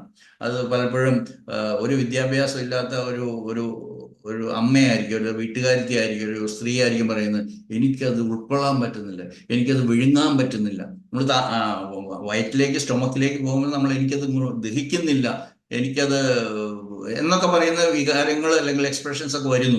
ഇവിടെ അത് ഉള്ളിലേക്ക് പോകുന്നില്ല എന്ന് പറഞ്ഞു കഴിഞ്ഞാൽ അതിൻ്റെ അകത്ത് ഈ ലൈവ്ലിഹുഡിനെ കുറിച്ചുള്ള ഒരു ലോസ്, അല്ലെങ്കിൽ ഇത് എന്ന് ഉണ്ടാകുമോ, ഇത് നിന്നു പോകുമോ എന്നൊക്കെയുള്ള വികാരങ്ങളും പേടികളും എല്ലാം അതിൻ്റെ അകത്ത് വരാം. ഒരു ഫൈനാൻഷ്യൽ ആയിട്ടുള്ള ഒരു ഒരു ഒരു insecurity.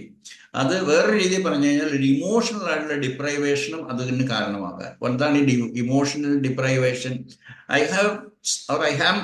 I was having someone who is emotionally supporting me, but in future that has stopped or it may not continue. Therefore, this swallowing I am finding it difficult to put it into my stomach. ദഹനത്തിലേക്ക് എത്തിക്കുന്നതിന് മുമ്പ് തന്നെ അവിടെ ഒരു problem ഉണ്ടാകുന്നു. അപ്പൊ എന്താണ് അതിനെ overcome ചെയ്യാൻ വേണ്ടി ബോഡി ചെയ്യുന്നതാണ്, അതാണ് ഈ പ്രോഗ്രാം. അപ്പൊ എന്താണ് ഡ്യൂറിങ്? കാരണം മനസ്സിലാക്കണം, ഇത് എൻഡോർഫിൻ ഡിറൈവ്ഡ് ആണ്. അതുകൊണ്ട് 2 phase പ്രോഗ്രാം നിങ്ങൾ പഠിക്കണം, 4 ടിഷ്യൂ ആയിട്ട് ഡിവൈഡ് ചെയ്തിരിക്കുന്ന നിങ്ങൾ പഠിക്കണം. അങ്ങനെയാകുമ്പോൾ during the conflict active face there will B cellular multiplication. ഇവിടെ എന്താണ് സെല്ലുലാർ മൾട്ടിപ്ലിക്കേഷൻ? ഇവിടെ ഗ്ലാൻഡുലാർ ടിഷ്യൂ ആണ്. അതുകൊണ്ട് എന്താണ് സംഭവിക്കുന്നത്? Glandular tissue will B multiplied എന്ന് പറഞ്ഞാൽ എന്താണ്? അഡിനോ കാർസിനോമ എന്ന് അവർ വിളിക്കുന്ന ആ സിറ്റുവേഷൻ ഉണ്ടാവുകയാണ് ചെയ്തത്. It has got nothing to do with cancer, but they are giving a name very much giving us the impression that it is a cancer. GSKയിൽ cancer എന്ന് പറയുന്നതിന് ഈ പറയുന്ന പ്രാധാന്യമോ ഈ പറയുന്ന ഭയപ്പെടുത്തലുകളോ ഒന്നുമില്ല. സത്യം പറയട്ടെ, ഞാൻ എൻ്റെ ഇത്രയും വർഷത്തെ പ്രാക്ടീസിനകത്ത് കൃത്യമായിട്ട് ഡയഗ്നോസ് ചെയ്ത 2-3 കേസുകൾ മാത്രമേ എനിക്ക് ഉണ്ടായിരുന്നുള്ളൂ. അന്ന് GSK പഠിക്കുന്നതിന് മുമ്പാണ് അതൊക്കെ വന്നത്. അതുകൊണ്ട് ഞാൻ പരാജയപ്പെട്ട കേസുകൾ, അധികമൊന്നും ചെയ്യാൻ പറ്റാതിരുന്ന കേസുകളൊക്കെയാണ് എൻ്റെ മനസ്സിലുള്ളത്. അത് പറയുന്നില്ല, കാരണം അതൊന്നും ചെയ്യാനായിട്ട് സാധിച്ചതല്ല. ഈ അടുത്ത കാലത്ത് GSK കൂടുതൽ പഠിച്ചതിന് ശേഷം എൻ്റെ അടുത്തൊരു ഈസോഫാഗിയൽ പ്രോബ്ലംസ് ആയിട്ട് വന്ന കേസുകൾ വളരെ ഇല്ല എന്ന് പറയാം. അതുകൊണ്ട് എനിക്കൊരു എക്സാമ്പിൾ ആയിട്ട് എടുത്തു പറയാനായിട്ട് ഇല്ല. പക്ഷേ adenocarcinoma of the esophagus will always be happening in the lower 1/3. കാരണം അവിടെയുള്ള ഗ്ലാൻഡുലാർ ടിഷ്യൂ ആണ്. Glandular tissue during the conflict activity there will B multiplication and therefore there will be ഈ പറയുന്ന ട്യൂമർ ലൈക്ക് ഫോർമേഷൻസ് ഉണ്ടാകും. അതിനെ കാണിച്ചിട്ടാണ്, അല്ലെങ്കിൽ അത് കണ്ടിട്ടാണ് നമ്മളോട് ക്യാൻസർ പിടിച്ചു എന്ന് പറയുന്നത്. Nothing to do with cancer or death or anything fatal, അങ്ങനെയൊന്നും ഒരു സംഭവവും ഇല്ല. It's a biological programme. എന്തിനാണ് ഇവിടെ ട്യൂമർ ഉണ്ടാകുന്നത്? In order to secrete more so that the indigested ആയിട്ടുള്ള, ഇൻഡൈജഷനിലേക്ക് പോയില്ല, സ്വാളോ ചെയ്യാനായിട്ടുള്ള വിഷമമുള്ളതിനെ സ്വാളോ ചെയ്യാനായിട്ട് എനേബിൾ ചെയ്യുവാണ്. നമുക്ക് വേണേൽ എൻഹാൻസിങ് ദി സ്വാളോയിങ് കപ്പാസിറ്റി എന്ന് നമുക്ക് വേണേൽ പറയാം. സ്വാളോ ചെയ്യാനായിട്ട് ഒന്നുകൂടെ ഫെസിലിറ്റേറ്റ് ചെയ്യാൻ വേണ്ടിയിട്ടാണ് ഇവിടെ ഈ പറയുന്ന എൻഹാൻസ്മെന്റ് നടക്കുന്നത്. ആ സ്റ്റേജിൽ നമ്മൾ സാധാരണഗതിയിൽ ഒരു സിംറ്റമാറ്റിക് ആയിട്ടുള്ള എക്സ്പ്രഷൻ അല്ല രോഗികൾ പറയുന്നത്.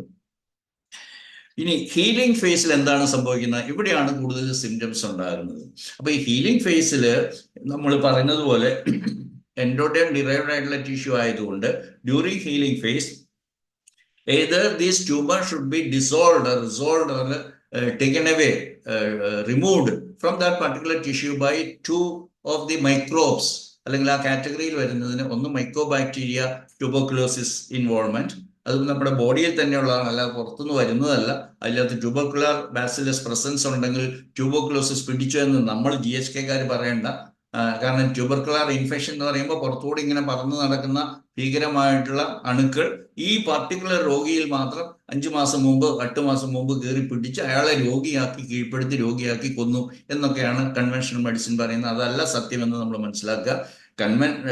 നമ്മുടെ ബോഡിയിൽ unless we have taken too much of antibiotics, there will be sufficient quantity of microbes of tubercular bacillus that will remove this extra growth, and that may bring about some changes, some bleeding ഉണ്ടായേക്കാം, നമ്മുടെ protein loss ഉണ്ടായേക്കാം, night sweat ഉണ്ടായേക്കാം. അങ്ങനെയൊക്കെയുള്ള കുറേ symptoms നമ്മൾ common ആയിട്ട് പഠിച്ചിട്ടുണ്ട് during the healing phase of the endoderm derived tissues.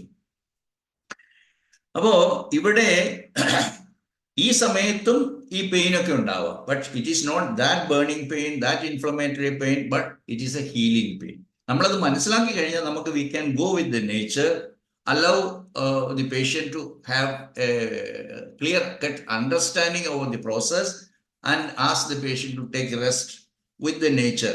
പ്രകൃതി എന്താണ് നമ്മൾ ആവശ്യപ്പെടുന്നത്? നമ്മളോട് ക്ഷീണം തോന്നുന്നു, കിടന്നോളുക, അല്ലെങ്കിൽ നമുക്ക് എക്സ്ട്രാ ന്യൂട്രീഷൻ വേണം, കഴിച്ചോളുക.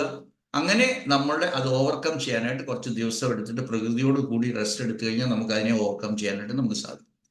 Another microbe that is involved in this healing process is fungus. അപ്പോൾ ഫംഗസിന്റെ ക്യാരക്ടറിസ്റ്റിക് ആയിട്ട് ഒരു വൈറ്റ് ഡിസ്കളറേഷൻ എന്ന് പറയുന്നില്ല, വൈറ്റ് കളറേഷൻ ഉണ്ടാകും. ഫംഗസിന്റെ പ്രസൻസ് ഉള്ളിടത്തെല്ലാം ആ വൈറ്റ് കളർ ഉണ്ടാവും.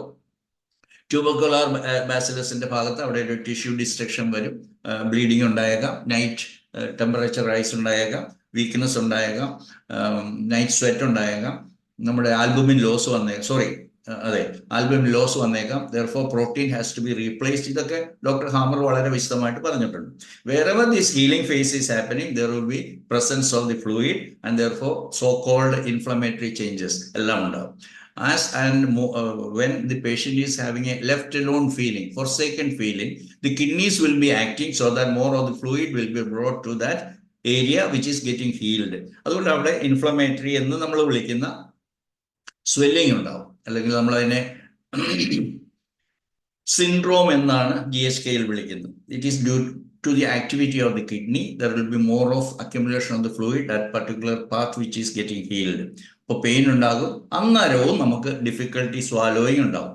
അപ്പോൾ കൺവെൻഷണൽ ഡയഗ്നോസിസ് ഈ ഒരു സ്റ്റേജിൽ ഡെഫിനറ്റ്ലി അവർ പറയും അവിടെ അല്ലെങ്കിൽ ട്യൂബർക്കുലാസ് എന്ന് അവർ കണ്ടുപിടിച്ച ട്യൂബർക്കുലോസിസ് ഇൻഫെക്ഷൻ എന്നൊക്കെ പറയും, അല്ലെങ്കിൽ അതിനെ നെക്രോസിസ് എന്ന് പറയും. ട്യൂമർ ഉണ്ടായിരുന്നു, ട്യൂമർ നെക്രോസിസ് എന്ന് വിളിക്കും, അല്ലെങ്കിൽ ഇൻഫ്ലമേഷൻ എന്നൊക്കെ പറയും. ഇനി നമുക്ക് അതിന്റെ ലോവർ 1/3 മോസ്റ്റ് ഇമ്പോർട്ടൻ്റ് ആയിട്ടുള്ള വേറൊരു ടിഷ്യൂയിലേക്ക് പോവുകയാണ്. അതാണ് സ്മൂത്ത് മസിൽ എന്ന് പറയുന്നത്. എന്ന് പറഞ്ഞാൽ അവിടെയുള്ള നമ്മുടെ ബ്രെയിൻ കൺട്രോൾ ആയിട്ടുള്ള സ്ട്രയേറ്റഡ് മസിൽസ് അല്ലെങ്കിൽ നമ്മുടെ സ്കെൽറ്റൽ മസിൽസിലുള്ള അല്ലെങ്കിൽ വോളണ്ടറി മസിൽസിലുള്ള ആക്ഷൻ ഒന്നും നമ്മുടെ ആ ഒരു ടിഷ്യൂവിൽ നടക്കത്തില്ല. കാരണം വോളണ്ടറി നമുക്ക് മനസ്സുകൊണ്ട് അതിനെ പിടിച്ചു നിർത്താനോ പുഷ് ചെയ്യാനോ സ്പീഡപ്പ് ചെയ്യാനോ ഒന്നും നമുക്ക് സാധ്യമല്ല. Because it is a smooth muscle. ഇപ്പൊ സ്മൂത്ത് മസിൽ ഞാൻ പറഞ്ഞു, it is controlled by the midbrain and derived from the എൻഡോഡെൻ.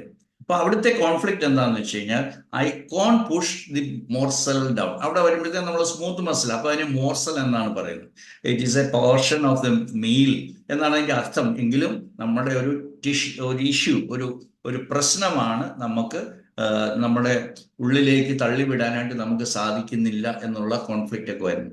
ഇതൊക്കെ ഒരു ഓട്ടോമാറ്റിക് ആയിട്ടുള്ള ഒരു അൺകോൺഷ്യസ് ആയിട്ടുള്ള ഒരു പ്രോസസ്സാണ്. അതുകൊണ്ട് അതിൻ്റെ നമ്മുടെ ഇൻവോൾവ്മെന്റ് ഓഫ് ദി മൈൻഡ് അല്ലെങ്കിൽ നമ്മുടെ ഒളീഷൻ അല്ലെങ്കിൽ വോളണ്ടറി കൺട്രോൾ ഈസ് വെരി നിൽ in those smooth muscle functions.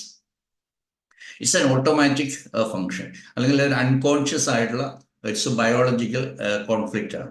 ഇതിന്റെ ബ്രെയിൻ കൺട്രോൾ എവിടെ നിന്നാണെന്ന് ഞാൻ പറഞ്ഞു, അത് മിഡ് ബ്രെയിൻ ആണ്. ഞാൻ പല പ്രാവശ്യം പറഞ്ഞു, it is situated in the outermost part of the brain stem. ഇനി ഡ്യൂറിങ് ദി കോൺഫ്ലിക്റ്റ് ആക്ടിവിറ്റി എന്താണ് സംഭവിക്കുന്നത്? Because it is a cell proliferation ആണ് വരുന്നത് ഓഫ് ദി സ്മൂത്ത് മസിൽസ്. അപ്പൊ എന്താ സംഭവിക്കുക? മസിൽ ആയതുകൊണ്ട് തന്നെ increase of the muscle mass, muscle mass increased ആയിരിക്കും ഡ്യൂറിങ് ദി കോൺഫ്ലിക്റ്റ് ആക്ടിവിറ്റി. അതുകൊണ്ട് തന്നെ there will B an increased tone, അല്ലെങ്കിൽ ഒരു ഹൈപ്പർ ടോണസ് ഈസോഫാഗസ് എന്നൊക്കെ വേണമെങ്കിൽ പറയാം, അല്ലെങ്കിൽ അവിടെ tone of the particular part will be increased. അതുകൊണ്ട് തന്നെ ഇത് സൈസ് വലുതായതുകൊണ്ട്, കുറച്ച് ബ്ലോക്കേജ് വന്നതുകൊണ്ട് അവിടെ during the conflict activity passage of the food also can be slow. അപ്പോൾ ഈസി ആയിട്ട് ഫുഡ് അങ്ങോട്ട് പോകുന്നില്ല. നമുക്ക് ഇവിടെ ഒരു പിടുത്തം പോലെ അനുഭവപ്പെടുന്നു, ഡോക്ടർ ഇവിടെ എന്തോ നെഞ്ചത്ത് കയറിയിരിക്കുന്ന പോലെ തോന്നുന്നു എന്നൊക്കെ പറഞ്ഞിട്ടാണ് പേഷ്യൻസ് വരുന്നത്. അപ്പോൾ ഡിലേഡ് പാസേജ് ഓഫ് ഫുഡാണ്, പക്ഷേ അത് പലപ്പോഴും ഫിഗറേറ്റീവ് എക്സ്പ്രഷൻ ആണെന്നുള്ളത് നമ്മൾ മനസ്സിലാക്കണം.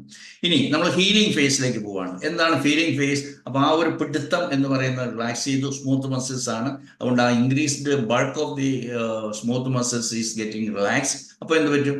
There will be A muscle relaxation. അപ്പോൾ ഇത് പ്രോസസ് ഓഫ് റിപ്പയർ ആണ്, റിപ്പയർ പ്രോസസ്സിന്റെ ഭാഗമാണ്. അവിടെയും നമുക്ക് സിംറ്റംസ് ഓഫ് പെയിൻ ഉണ്ടാകും. അപ്പൊ ഇത് ഐഡന്റിഫൈ ചെയ്യാനായിട്ട് നമ്മൾക്ക് ഈ സിംറ്റത്തിൽ നിന്ന് തന്നെ നമുക്ക് മനസ്സിലാക്കും. ഇനി അങ്ങനെയല്ല, ഇന്നത്തെ കാലത്ത് എല്ലാ രോഗികളും എന്തെങ്കിലും ചെറിയ പ്രശ്നം വന്നാൽ നമുക്ക് CT scan, MRI, PET scan, എല്ലാ സ്കാനിങ്ങും അൾട്രാസൗണ്ട് എല്ലാം ചെയ്തതിന് ശേഷമാണ് വരുന്നത്. അതുകൊണ്ട് നമുക്ക് ഏത് ഭാഗമാണ് അഫക്റ്റ് ചെയ്തതെന്നൊക്കെ നമ്മൾ റിപ്പോർട്ട് വായിച്ചതിന് ശേഷം നമുക്ക് വളരെ കൃത്യമായിട്ട് നമുക്ക് ഇന്റർപ്രറ്റ് ചെയ്യാനായിട്ട് സാധിക്കും. ഇവിടെ ഏറ്റവും കോമൺ ആയിട്ടുള്ള ഒരു സിംറ്റമാണ് റിഫ്ലക്സ് എന്ന് പറയുന്നത്. അപ്പം ഞാൻ പറഞ്ഞല്ലോ, oesophagus is entering into the cardiac part of the stomach. അതുകൊണ്ട് തന്നെ അവിടെ നിന്നും ആസിഡ് റിഫ്ലക്സ് എന്ന് പറയുന്നത് വളരെ കോമൺ ആയിട്ടുള്ള ഒരു ഡിസീസ് ആയിട്ടാണ് പറയപ്പെടുന്നത്. അതുകൊണ്ട് ഈ റിഫ്ലക്സ് ലൈക്ക് സെൻസേഷനും നമുക്ക് അവിടെ ഉണ്ടാകും. എന്ന് പറഞ്ഞാൽ ഈ അസിഡിറ്റി മുകളിലേക്ക് തികട്ടി വരുന്നതായിട്ട് നമുക്ക് തോന്നും. അത് വാസ്തവമാണ്, but it will never cause a cancer.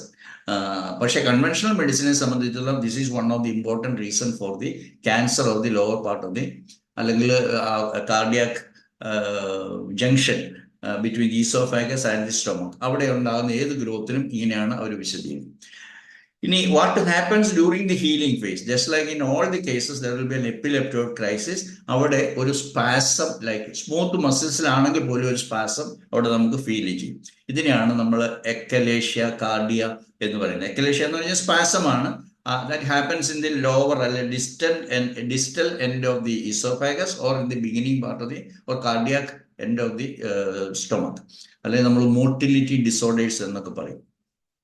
അപ്പൊ നമ്മൾ ഈസോഫേഗൽ ക്യാൻസറിനെ കുറിച്ച് മാത്രം നമ്മൾ ചർച്ച ചെയ്യുവാണെങ്കിൽ GHKയിൽ ഒരിക്കലും, അല്ലെങ്കിൽ GHK പെർസ്പെക്റ്റീവിൽ ഒരിക്കലും ക്യാൻസർ എന്ന് പറയുന്ന ഒരു ഫേറ്റൽ ആയിട്ടുള്ള അല്ലെങ്കിൽ ഒരു ഡിസീസ് പോലുമല്ല. There is growth of course. അതിനെയാണ് അവർ ക്യാൻസർ എന്ന് പറയുന്നത്. ബിക്കോസ് അവർക്ക് അങ്ങനെ പറഞ്ഞാൽ തീർന്നു. പിന്നെ കീമോതെറാപ്പി, റേഡിയേഷനും ഓപ്പറേഷനും ഒക്കെ ആയിട്ട് അങ്ങോട്ട് മുമ്പോട്ട് പോകാം. പിന്നെ വലിയൊരു ബിസിനസ് ആണ്. ഇവിടെ GHKയിൽ അവർ duty is to make the patient understand what exactly is happening without sending the patient to any further surgery, chemo, radiation, etc. So our duty is to make the patient understand the biological purpose of that particular change happening. അല്ലെങ്കിൽ it's a biological response. ഇനി tissue ഏതാണെന്നുള്ളതിനെ ആശ്രയിച്ചിട്ടാണ് type of reactions വരുന്നത്. ഇപ്പൊ squamous cell carcinoma എന്ന് വിളിക്കുന്നത് എന്താണ് ശരിക്കും? അത് ഒരു എക്ടോഡേം കോൺഫ്ലിക്റ്റ് ആണ്, അതായത് അപ്പർ പാർട്ട്. ഇനി അഡിനോ കാർസിനോമ എന്ന് വിളിക്കുന്നത് ലോവർ പാർട്ട്, ബിക്കോസ് അവിടെ ഗ്ലാൻഡുലർ സെൽസ് ആണുള്ളത്. അതുകൊണ്ട് അവിടെ എൻഡോഡേം കോൺഫ്ലിക്റ്റ് എന്ന് പറയുന്നത്. ഇനി നമ്മളെ സംബന്ധിച്ച് GSK പ്രാക്ടീഷണേഴ്സ് അല്ലെങ്കിൽ GSK ലേണേഴ്സിനെ സംബന്ധിച്ചിടത്തോളം നമ്മളുടെ ഡ്യൂട്ടി ഏത് ടിഷ്യൂ ആണ് എന്നുള്ളത് മനസ്സിലാക്കുകയാണ്, എവിടെയാണെന്നുള്ളത് മനസ്സിലാക്കുകയാണ് ഏറ്റവും പ്രധാനപ്പെട്ടത്. എന്താണ് കോൺഫ്ലിക്റ്റ് എന്ന് നമ്മൾ ഈ ഇത്രയും പറഞ്ഞതിൻ്റെ അന്ന് അല്ലെങ്കിൽ ഇനി പഠിക്കുമ്പോൾ നിങ്ങൾക്ക് മനസ്സിലാകും. അപ്പോൾ ആ കോൺഫ്ലിക്റ്റ്, ടൈപ്പ് ഓഫ് കോൺഫ്ലിക്റ്റ് എന്താണെന്ന്, പിന്നെ നമ്മൾ ഏത് ഫേസിലാണുള്ളതെന്ന്, ഇത്രയും കാര്യങ്ങൾ മനസ്സിലാക്കുമ്പോഴത്തേക്കും നമുക്ക് കൂടുതൽ നന്നായിട്ട് ആ ഒരു പേഷ്യൻറ്റിനെ നമ്മൾ മനസ്സിലാക്കാനും അഡ്വൈസ് ചെയ്യാനും അവരോട് കാര്യങ്ങൾ പറഞ്ഞ് മനസ്സിലാക്കാനും എങ്ങനെയാണ് അത് റിസോൾവ് ചെയ്യേണ്ടതെന്ന് നമ്മുടെ തെറാപ്പി കൂടെ കൊടുക്കുക. നമ്മുടെ ഹോമിയോപ്പതി ഡോക്ടേഴ്സിനെ സംബന്ധിച്ചിടത്തോളം we are gifted with the divine science of homoeopathy where we can give. ഇത്രയും പഠിച്ചതിന് ശേഷം നമ്മൾ കോൺഫ്ലിക്റ്റ് മനസ്സിലാക്കുന്നു. അപ്പോൾ നമുക്ക് കൃത്യമായിട്ടുള്ള മരുന്നിലേക്ക് എത്താനായിട്ടുള്ള എല്ലാ ഡയറക്ഷനും നമുക്ക് അത്രയും സമയത്തിനുള്ളിൽ നമുക്ക് കിട്ടിയിരിക്കും. അപ്പോൾ സാധാരണഗതിയിൽ ഈ വരുന്ന കോൺഫ്ലിക്റ്റ് ഹീലിംഗ് ഫേസിൽ വരുന്ന എല്ലാത്തിനെയും കോംപ്ലിക്കേഷൻ ആയിട്ടും പറഞ്ഞ് പല മിസ്ഇൻറ്റർപ്രിട്ടേഷൻസുമാണ് ഇന്ന് കൺവെൻഷണൽ മെഡിസിൻ നടത്തിക്കൊണ്ടിരിക്കുന്നത്. അപ്പോൾ most of the healing phases there will be a swelling, and that swelling may cause dysphagia, and this dysphagia has got nothing to do with cancer very often. അവിടെ ഒരു swelling ഉണ്ട്, അവിടെ ഒരു tumour ഉണ്ട്, it's okay, time will heal it എന്ന് നമ്മൾ മനസ്സിലാക്കിയാൽ നമുക്ക് ആ രോഗിയെ രക്ഷപ്പെടുത്താനായിട്ട് സാധിക്കും, without surgery, without a resection of a part of the body, etcetera etcetera. Fear ഉണ്ടായാൽ ആദ്യം ഇറ്റ് ഈസ് എ സസ്പെക്റ്റഡ്. ഇപ്പോഴേ ഏത് റിപ്പോർട്ട് നിങ്ങൾ വായിച്ചു കഴിഞ്ഞാലും കിട്ടുന്നതാണ് ഒരു ക്വറി ഇട്ടേച്ച് clinical verification required for ruling out a cancer. ഒരു ക്യാൻസർ എന്നുള്ള മലിഗ്നൻസി എന്നുള്ള ഒരു പേര് ഇന്നും എല്ലാവർക്കും അറിയാം. മലിഗ്നൻസി എന്നുള്ള വാക്കൊക്കെ ഇന്ന് കോമൺ ആയി. ഒരു ക്യാൻസർ എന്ന് പറയുന്ന ഒരു സാധ്യതയെ കുറിച്ചൊരു റിപ്പോർട്ട് നമുക്ക് കിട്ടിയാൽ പിന്നെ ആ ആള് ക്യാൻസർ പേഷ്യൻ്റായി സ്റ്റാമ്പ് ചെയ്യുന്നതാണ് എൻ്റെയൊക്കെ ക്ലിനിക്കൽ പ്രാക്ടീസ് നമുക്ക് അനുഭവപ്പെടും. പിന്നെ ക്യാൻസറിനുള്ള ട്രീറ്റ്മെന്റ് ആണ്. Without understanding what was the conflict, what is the tissue, how it reaction happen, ഇത്രയും നിങ്ങൾ മനസ്സിലാക്കണം എന്നാണ് എൻ്റെ അപേക്ഷ. ഇത്രയും മനസ്സിലാക്കിയാൽ നിങ്ങൾക്ക് ഒരു രോഗിയെയും ക്യാൻസർ എന്ന് ഡയഗ്നോസ് ചെയ്ത് അവരെ പേടിപ്പിച്ച് ക്യാൻസർ എന്ന് പറയുന്ന ഒരു തീരാവ്യാധി എന്ന് പറയുന്നതും അല്ലെങ്കിൽ മരണകാരണമായിട്ടുള്ള തീരാവ്യാധി എന്നൊക്കെ പറയും ഒന്നും ഒരാവശ്യമില്ല. കൂൾ കൂൾ കൂൾ റിലാക്സ് ചെയ്തിട്ട് കാര്യങ്ങൾ എന്താണെന്ന് പറഞ്ഞ് മനസ്സിലാക്കി കഴിഞ്ഞാൽ നമുക്ക് അൺനെസറി ആയിട്ടുള്ള മെഡിക്കൽ ഇന്ററപ്ഷൻസ് എല്ലാം നമുക്ക് മാറ്റിയെടുക്കാനായിട്ട് സാധിക്കും, രോഗിയെ സഹായിക്കാൻ പറ്റും. ഈ അറിവാണ് വളരെ പ്രധാനം. അതുകൊണ്ട് ഒരു ഡോക്ടറെ സംബന്ധിച്ചിടത്തോളം അല്ലെങ്കിൽ GSK തെറാപ്പിസ്റ്റ് അല്ലെങ്കിൽ പ്രാക്ടീഷണേഴ്സ് ഓഫ് ഹോമിയോപ്പതി അങ്ങനെ വേണമെന്നുള്ളതാണ് എൻ്റെ സ്വപ്നം, ഞങ്ങളുടെ സ്വപ്നം. അതുകൊണ്ട് ഞങ്ങൾ GSK ബേസ്ഡ് ഹോമിയോപ്പതി മാസ്റ്ററി എന്നുള്ള ഒരു കോഴ്സാണ് ഞങ്ങൾ ഡിസൈൻ ചെയ്ത് നടപ്പിലാക്കിക്കൊണ്ടിരിക്കുന്നത്. അപ്പോൾ ഇതിൻ്റെ പർപ്പസ് തന്നെ GSK ബേസ്ഡ് ആയിട്ടുള്ള ഹോമിയോപ്പതിക്ക് മാത്രമേ, ഞാൻ റിപ്പീറ്റ് ചെയ്യുകയാണ്, ടോപ്പർ ഓഫ് ദി വേൾഡ് അല്ലെങ്കിൽ ഗ്ലോബൽ ആയിട്ടുള്ള ഒരു റെക്കഗ്നേഷൻ ഓഫ് ഹോമിയോപ്പതി വേണമെന്ന് എന്നെ ശ്രമിക്കുന്ന ആരെങ്കിലും, അത് ഇവിടെ ഓൺലൈനിൽ അത് കിടക്കും. അപ്പം ഇന്ന് ലൈവായിട്ട് കൂടാത്തവർ പോലും എൻ്റെ ക്ലാസ് എവിടെയെങ്കിലും ചിലപ്പോൾ എൻ്റെ കാലശേഷമായിരിക്കും അത് കൂടുന്നവർ എന്ന് ഓർക്കണം. GSK എന്ന് പറയുന്ന ഫൗണ്ടേഷനിൽ ബിൽഡപ്പ് ചെയ്യുന്ന ഹോമിയോപ്പതിക്കാണ് ലോകത്തിലെ നമ്പർ 1 ആകാനുള്ള സ്കോപ്പുണ്ട്, അതിനുള്ള കഴിവുണ്ട്. അതാണ് അതിൻ്റെ സാധ്യത എന്ന് പറയുന്നത്. അതിനെക്കുറിച്ച് എനിക്ക് ഇപ്പം ഇതുവരെ യാതൊരു സംശയമില്ല. അപ്പം നമുക്ക് രോഗിക്ക് കൊടുക്കേണ്ടത് ഇത്രയേ ഉള്ളൂ, ഒരു റീഅഷ്വറൻസ് വിത്ത് ദി റൈറ്റ് നോളജ്. ഇത്രയും ചെയ്താൽ നമുക്ക് അതിനുള്ള ബയോളജിക്കൽ എക്സ്പ്ലനേഷൻ കൊടുക്കാൻ സാധിക്കും. അങ്ങനെ നമുക്ക് ഈ രോഗിയെ ഒരു വല്ലാത്ത പാനിക്കി സിറ്റുവേഷനിൽ നമുക്ക് മാറ്റാൻ സാധിക്കും. കാരണം ഞാൻ വീണ്ടും റിപ്പീറ്റ് ചെയ്യുകയാണ്, GSK provides biological clarity to our homoeopathic remedy selection, and therefore GSK only helps to identify the never healing remedy cases, helps in correct timing of the remedies. എന്തുകൊണ്ടാണ് ഏത് സ്റ്റേജ് ആണ്? കോൺഫ്ലിക്റ്റ് ആക്റ്റീവ് ആണ്, conflict healing ആണ്. Conflict ഹീലിംഗിൽ നമുക്ക് ഒത്തിരി liberty ഉണ്ട്. എന്തുകൊണ്ടാണെന്ന് വെച്ച് കഴിഞ്ഞാൽ നമുക്ക് ആ മെഡിസിൻ ഇപ്പോൾ ലേശം തെറ്റിയാലും body nature will heal it. What homeopathy remedies do is exactly facilitate the healing, to speed up the healing, to curtail the extension or prolonged period of healing. ഇതെല്ലാം കുറയ്ക്കാൻ വേണ്ടിയിട്ടും പേഷ്യന്റിനെ സൂതൻ ചെയ്യാൻ വേണ്ടിയിട്ടും കൂളാക്കാനായിട്ടും കാമാകാനായിട്ടൊക്കെ പറ്റുന്നതാണ് നമ്മളുടെ ഹോമിയോപ്പതി എന്ന് പറയുന്ന വണ്ടർഫുൾ ആയിട്ടുള്ള ചികിത്സാ രീതി. അപ്പോൾ എനിക്ക് അവസാനിപ്പിക്കുകയാണ്, നമ്മുടെ സമയം കഴിഞ്ഞിരിക്കുന്നു. അപ്പോൾ എല്ലാ ഈസോഫേഗൽ സിംറ്റത്തിനും ഒരു ബയോളജിക്കൽ മീനിങ് ഉണ്ടെന്ന് നിങ്ങൾ മനസ്സിലാക്കുക. അതിൻ്റെ ലൊക്കേഷനാണ് മോസ്റ്റ് ഇമ്പോർട്ടൻ്റ്, അല്ലെങ്കിൽ ആദ്യമേ കൺസിഡർ ചെയ്യേണ്ടത്. അതിൻ്റെ ഡിഫറെൻറ്റ് ലൊക്കേഷൻ, അതായത് അപ്പർ 2/3 ലോവർ 1/3, ഇതെല്ലാം ഡിഫറെൻറ്റ് ടിഷ്യൂസ് ആണ്. അതിലേത് ടിഷ്യൂ ആണ് അഫക്റ്റ് ചെയ്തതെന്നുള്ളത് മനസ്സിലാക്കുക. അങ്ങനെ ആ ടിഷ്യൂവിനെ മനസ്സിലാക്കി കഴിഞ്ഞാൽ നമുക്ക് SBS അല്ലെങ്കിൽ ഏത് ഡിസീസ് ആണെന്നുള്ളത് വളരെ ഈസിലി നമുക്ക് മനസ്സിലാക്കും. അത് കഴിഞ്ഞിട്ട് അത് രോഗിയോട് പറഞ്ഞു കൊടുക്കാനായിട്ട് സാധിക്കും.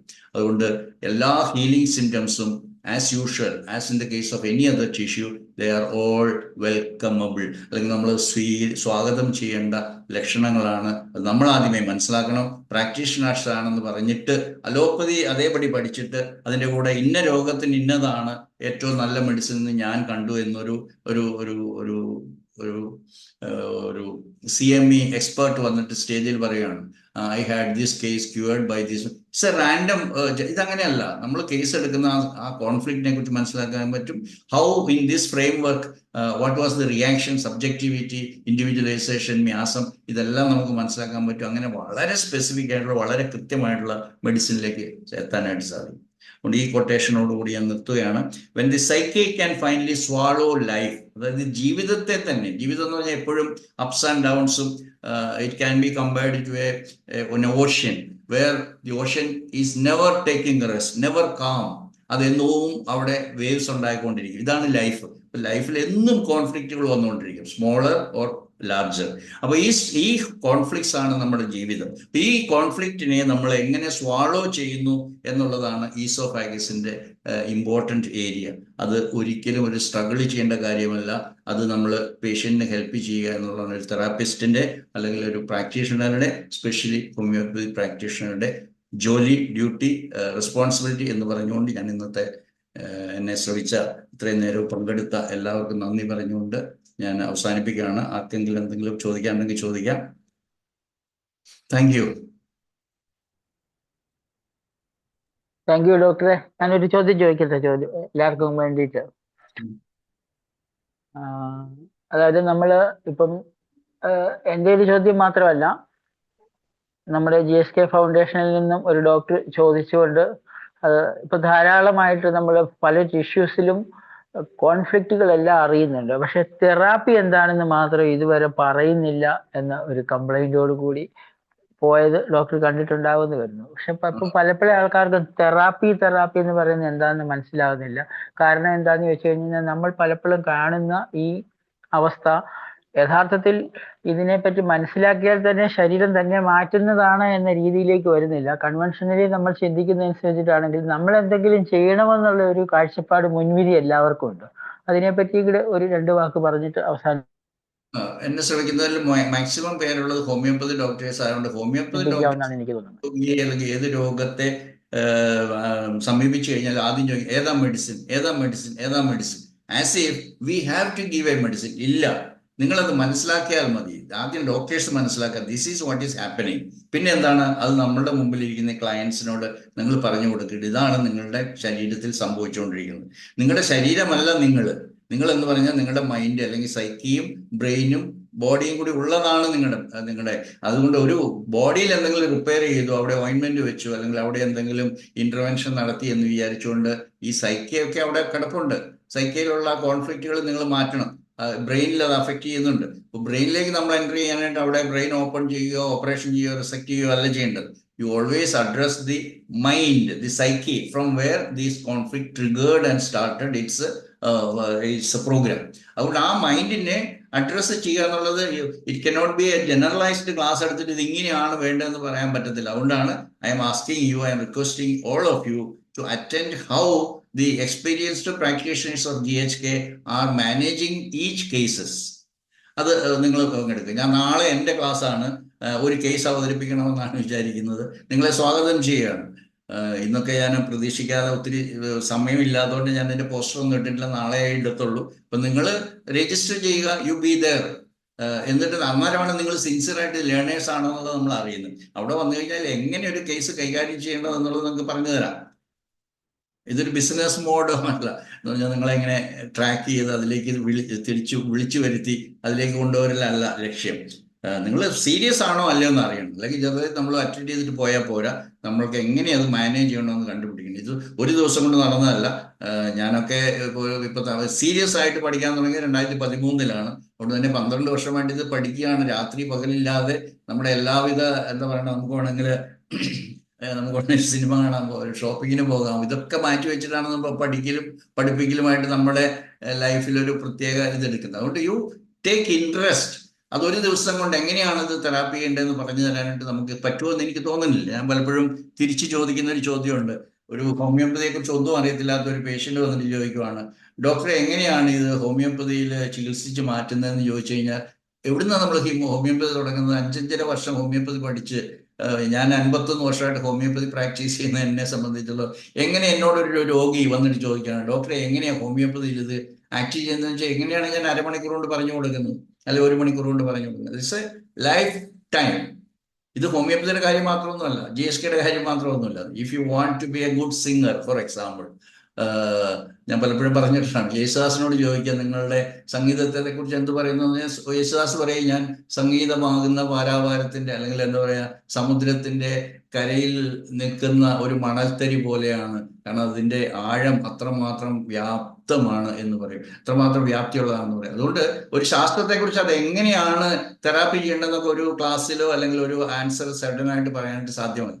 അത് മ്യൂസിക്കിന്റെ കാര്യമാണെങ്കിൽ നൃത്തമായാലും ചിത്രകലയായാലും എന്താ പറയണ്ട സാഹിത്യമായാലും ഏത് കലയും അങ്ങനെയാണ്. അതുകൊണ്ടാണ് homeopathy is not only a philosophy, it's not only a science, it is an art also. അപ്പൊ ഈ art from one person to another person. നമ്മളെല്ലാവരും പാട്ട് പാടും. എല്ലാവർക്കും യേശുദാസിനെ പോലെ പാട്ട് പാടാൻ പറ്റുമോ? അല്ലെങ്കിൽ ചിത്ര ചേച്ചിയെ പോലെ പാട്ട് പാടാൻ പറ്റുമോ? അപ്പൊ നമ്മളെല്ലാവരും സംഗീതം നടത്തും. നമുക്ക് എല്ലാവർക്കും ചിത്രം വരയ്ക്കാൻ അറിയാം. ഒരു തെങ്ങ് വരയ്ക്കാൻ പറഞ്ഞാൽ നമ്മളെല്ലാവരും വരയ്ക്കും. ചിലർ നന്നായിട്ട് വരയ്ക്കും, ചിലർ മോശമായിട്ട് വരയ്ക്കും. അപ്പൊ അതെങ്ങനെയാണ് നന്നായിട്ട് വരയ്ക്കുന്നതെന്ന് പഠിപ്പിച്ചു തരാമോ എന്ന് ചോദിക്കുന്നത് പോലെയാണ്. അതെങ്ങനെയാണ്? അപ്പൊ നിങ്ങൾക്ക് കളർ സെൻസ് ഉണ്ടാവണം. സംഗീതത്തെ കുറിച്ചാണ് നിങ്ങൾക്ക് ശ്രുതി ഉണ്ടായിരിക്കണം, അല്ലെങ്കിൽ താളം അറിഞ്ഞിരിക്കണം. ഇതൊക്കെ ഇൻബോൺ ആണെന്ന് വേണമെങ്കിൽ പറയാം. കാരണം ഒരാളോട് പാട്ട് പാടാൻ കഴിയില്ലാത്ത ഒരാൾ എന്ത് ശ്രുതി, എന്ത് സരിഗമ പദനിസ പറഞ്ഞാൽ അവർക്കൊന്നും മനസ്സിലാകത്തില്ല.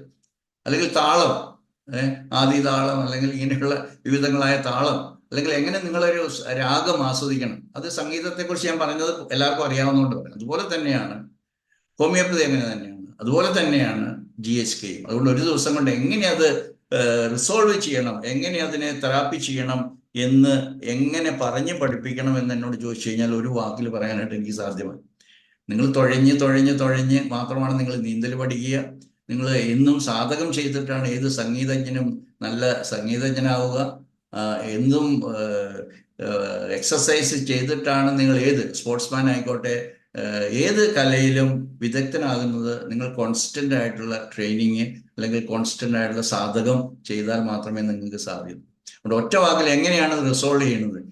ശശി ഡോക്ടർ പറഞ്ഞാണ് അതിന് ശരി. അതായത് രോഗിക്ക് മനസ്സിലായാൽ മതി, ഓ അത് ഇത്രയേ ഉള്ളൂ. ചുമ വന്നു, ഇന്ന് എൻ്റെ അടുത്ത് വന്നൊരു കുട്ടിയോട് എന്താണ് പേടിച്ചതെന്ന് ചോദിച്ചാൽ മതി.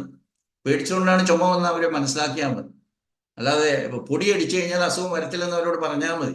തലയിൽ 5 തുള്ളി വെള്ളം വീണാൽ ജലദോഷം വരത്തില്ലെന്ന് അവരോട് പറഞ്ഞാൽ മതി. നിങ്ങൾ എന്തിനാണ് വെള്ളത്തെ പേടിക്കുന്നത്? അപ്പം നമ്മൾ പല ഉദാഹരണങ്ങളും പറയും. മഴ നനഞ്ഞ് രാവിലെ മുതൽ വൈകിട്ട് വരെ വൈകുന്നേരം കൂലി മേടിക്കാനായിട്ട് മഴ നനഞ്ഞ് പണിയെടുക്കുന്നവരുണ്ട്. പുഴയോരങ്ങളിലും അല്ലെങ്കിൽ കായലിലൊക്കെ രാവിലെ മുതൽ വൈകുന്നേരം വരെ ഒരു തോണി ഇറക്കിക്കൊണ്ട് കക്കവാരി മണലുവാരി ജീവിതം നടത്തുന്നവരുണ്ട്. അവരോട് വെള്ളത്തിൽ ഇറങ്ങിയാൽ നിങ്ങൾക്ക് ജലദോഷം വരും, അല്ലെങ്കിൽ മഴ നനഞ്ഞാൽ അസുഖം വരും എന്ന് പറഞ്ഞാൽ കാര്യമാണ്. അങ്ങനെ നമ്മളുടെ ലൈഫിൽ നിങ്ങൾ എന്താണ് കോൺഫ്ലിക്റ്റ് ആയത്, അതിന്റെ ഫലമായിട്ടാണ് നിങ്ങൾക്ക് ഈ ഒരു result of so called disease ഉണ്ടായെന്ന് അവരെ പറഞ്ഞ് ബോധ്യപ്പെടുത്തുക എന്നുള്ളതാണ് ഏറ്റവും പ്രധാനപ്പെട്ടത്. അതിന് പറഞ്ഞ് ബോധ്യപ്പെടുത്തണമെങ്കിൽ നിങ്ങൾക്ക് കോൺഫ്ലിക്റ്റ് അറിഞ്ഞിരിക്കണം. അത് വെറുതെ, അതായത് ഒരു പ്രത്യേക രോഗത്തിന് അതിന്റെ കോൺഫ്ലിക്റ്റ് ഇതാണെന്ന് പറഞ്ഞാൽ പോരാ. You have to know the germinal layers of origin അറിഞ്ഞിരിക്കണം, അതിന്റെ സൈക്കിക് ലെവലുള്ള ഇന്റൻസിറ്റീസ് അറിഞ്ഞിരിക്കണം, ബ്രെയിനിലുള്ള ഇത് അറിഞ്ഞിരിക്കണം. ഇതെല്ലാം അറിയുമ്പോഴത്തേക്ക് you will become a good practitioner. എങ്കിൽ മാത്രമേ നിങ്ങൾക്ക് നിങ്ങളുടെ നോളജ് നമുക്കൊരു സ്ട്രെങ്ത് ആയിട്ട് മാറത്തുള്ളൂ. Knowledge is strength. അറിവാണ് നിങ്ങളെ ശക്തരാക്കുന്നത്. അത് പഠിക്കാനായിട്ട് അങ്ങോട്ട് ഇറങ്ങിയാൽ മതി. ബിക്കോസ് അവർ ഡ്യൂട്ടി, ഇവിടെ എന്നെ ശ്രമിക്കുന്നതിൽ മജോറിറ്റി ഹോമിയോപ്പതി ഡോക്ടേഴ്സാണ്. ഹോമിയോപ്പതി ഡോക്ടേഴ്സിന്റെ ഡ്യൂട്ടി എന്താണ്? നമ്മുടെ മുമ്പിൽ വരുന്ന രോഗികളെ safe, simple, scientific, individualistic, less expensive and effective ആയിട്ടുള്ള ട്രീറ്റ്മെന്റ് മെത്തഡോളജിയാണ് നമ്മുടെ മൊഡാലിറ്റിയാണ് ഹോമിയോപ്പതി. അപ്പൊ അത് മോസ്റ്റ് ഇഫക്റ്റീവായിട്ട് മോസ്റ്റ് റൈറ്റ് വേയിൽ കൊടുക്കാനായിട്ട് നമുക്ക് ബാധ്യതയുണ്ട്. അല്ലാതെ പൈസ പലരും എൻ്റെ കഴിഞ്ഞ ദിവസം എൻ്റെ അടുത്തൊരു ജൂനിയർ ഡോക്ടർ വന്നു.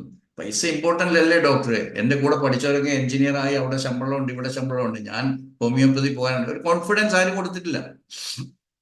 കോളേജിൽ വരുന്ന കുട്ടികൾക്ക് കോൺഫിഡൻസ് കൊടുത്തില്ല. കോൺഫിഡൻസ് ഉണ്ടാവുക, പഠിക്കാനുള്ള ആത്മാർത്ഥമായ ആഗ്രഹം ഉണ്ടാവുക, പണം സെക്കൻഡറി ആയിട്ട് വെക്കുക. തീർച്ചയായിട്ടും പണം വേണം നമുക്ക് ജീവിക്കണമെങ്കിൽ. പണം നിങ്ങൾക്ക് വരും എന്നുള്ളത് മനസ്സിലാക്കുക. പണത്തിന് വേണ്ടി ചികിത്സിക്കാൻ ചെയ്യരുത്, ക്ലിനിക്ക് തുടങ്ങരുത്, ചികിത്സ നടത്തരുത്, ഡോക്ടർ ആവരുത് എന്ന് വിശ്വസിക്കുന്ന ഒരാളാണ് ഞാൻ. അപ്പൊ എൻ്റെ ചോദ്യത്തിന് ഒറ്റ വാക്കിൽ പറഞ്ഞില്ല കേട്ടോ ശശി. ഓരോ കേസ് ഞാൻ പറയാം. അതുകൊണ്ട് ഞാൻ റിക്വസ്റ്റ് ചെയ്യണം, നാളെ ഞാനൊരു സിംഗിൾ കേസ് എങ്ങനെ മാനേജ് ചെയ്തു എന്നുള്ളത് ഞാൻ പറയാം. നാളത്തെ കേസ് ഞാൻ ഒരു കേസിൽ ടൈം സ്പെൻഡ് ചെയ്യാം. കാരണം എനിക്ക് പവർ പോയിന്റ് സ്ലൈഡ്സ് പ്രിപ്പയർ ചെയ്യാനൊന്നും സമയമില്ല. പേഴ്സൺസ് ഇതുവരെയും പ്രിപ്പറേഷൻ തുടങ്ങിയിട്ടില്ല. നാളെ ക്ലാസ് എടുക്കാനായിട്ട് തീരുമാനിച്ചു. നാളെ എൻ്റെ ക്ലാസ് ആയിരിക്കും. അതുകൊണ്ട് നിങ്ങളെ എല്ലാവരെയും സ്വാഗതം ചെയ്യുന്നു. നമ്മുടെ ഈ ഗ്രൂപ്പിലേക്ക് മാക്സിമം പേരെ വെൽക്കം ചെയ്യുക. എന്നിട്ട് അവരുടെ ഈ ക്ലാസ്സിനെ കുറിച്ച് പറയുക. നിങ്ങളുടേതായിട്ടുള്ള സർക്കിളിൽ നിങ്ങൾ ഈ ക്ലാസ്സിനെ കുറിച്ച് പറയുക. അങ്ങനെ ഒത്തിരി പേർക്ക് സഹായിക്കട്ടെ. അതിൽ തന്നെ നിങ്ങൾക്ക് ബ്ലെസ്സിങ് ഉണ്ടാവും, നിങ്ങൾക്ക് അനുഗ്രഹം കിട്ടും, നിങ്ങളുടെ ഇഫക്റ്റീവ് ആകും. നമ്മൾ മറ്റുള്ളവരെ സഹായിക്കുമ്പോഴാണ് നമ്മൾ എൻറിച്ച്ഡ് ആവുന്നത്. Give then you will be blessed. അത് പണമായാലും കൂടുതൽ കൊടുക്കുക, അറിവാണേലും കൂടുതൽ കൊടുക്കുക, സമയം കൊടുക്കുക, സന്തോഷം കൊടുക്കുക, സമാധാനം കൊടുക്കുക. So you will be enrich. ഇനി എന്തെങ്കിലും ഉണ്ടോ? സമയം ഒത്തിരിയായി. ആർക്കെങ്കിലും എന്തെങ്കിലും ഉണ്ടെങ്കിൽ ചോദിച്ചോളൂ. പ്രാക്ടിക്കൽ എക്സ്പീരിയൻസ് പറയാം. എന്നൊരു സങ്കടകരമായ കാര്യം, ഡോക്ടർ ദേവാനന്ദ നമ്മുടെ സ്ഥിരം പാർട്ടിസിപ്പൻ്റ് ആയിരുന്നു. അത് അദ്ദേഹത്തിൻ്റെ അച്ഛൻ മരിച്ചു. അതിൻ്റെ ശവദാഹം നടന്നുകൊണ്ടിരിക്കുകയാണ്. അതുകൊണ്ട് ആണ് അദ്ദേഹം വരാതിരുന്നത്. അപ്പം നമുക്ക് അനുശോചനം അർപ്പിക്കാം. വേറെ ആർക്കെങ്കിലും എന്തെങ്കിലും ചോദിക്കാനുണ്ടോ? Doctor Saleem, doctor Anil?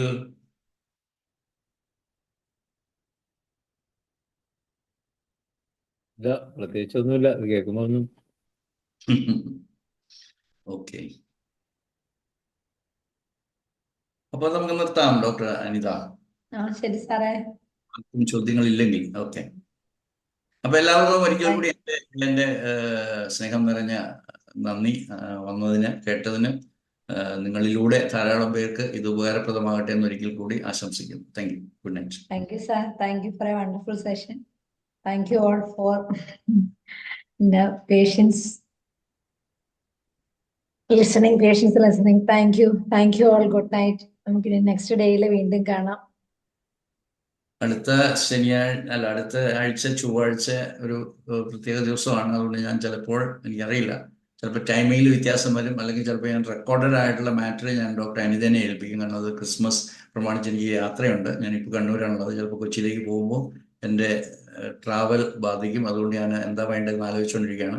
മിസ്സാക്കാനായിട്ട് എനിക്ക് താല്പര്യമില്ല. അതുകൊണ്ട് ഞാൻ റെക്കോർഡ് ചെയ്തിട്ട് ഡോക്ടർ അനിതയ്ക്ക് കൊടുക്കാനുള്ള പ്ലാനാണ് ഇന്ന് എനിക്കുള്ളത്. എങ്ങനെയാണ് അത് വർക്കൗട്ട് ചെയ്യുന്നതെന്ന് എനിക്കറിയത്തില്ല. ശ്രമിക്കാം. Thank you. നമ്മളിപ്പോൾ പോകുന്ന ഒരു പ്രോസസ്സിലാണ്. ഇപ്പോൾ ഈസോഫാഗസിലെത്തി അടുത്ത് നമ്മൾ സ്റ്റൊമക്കിലേക്ക് പോകും. പിന്നെ ഡിയോഡിനം, സ്മോൾ ഇൻറ്റസ്റ്റൈൻ, പാൻക്രിയാസ്, അങ്ങനെ പോകും. ഇതെല്ലാം പഠിച്ചു കഴിയുമ്പോഴേ നിങ്ങൾ തീർച്ചയായിട്ടും വെരി ഗുഡ് GHK ലേണേഴ്സ് ആകും. യാതൊരു സംശയമില്ല. Okay, thank you. Good night. Thank you. Thank you, sir. Thank you all. Good night. Thank you, doctor.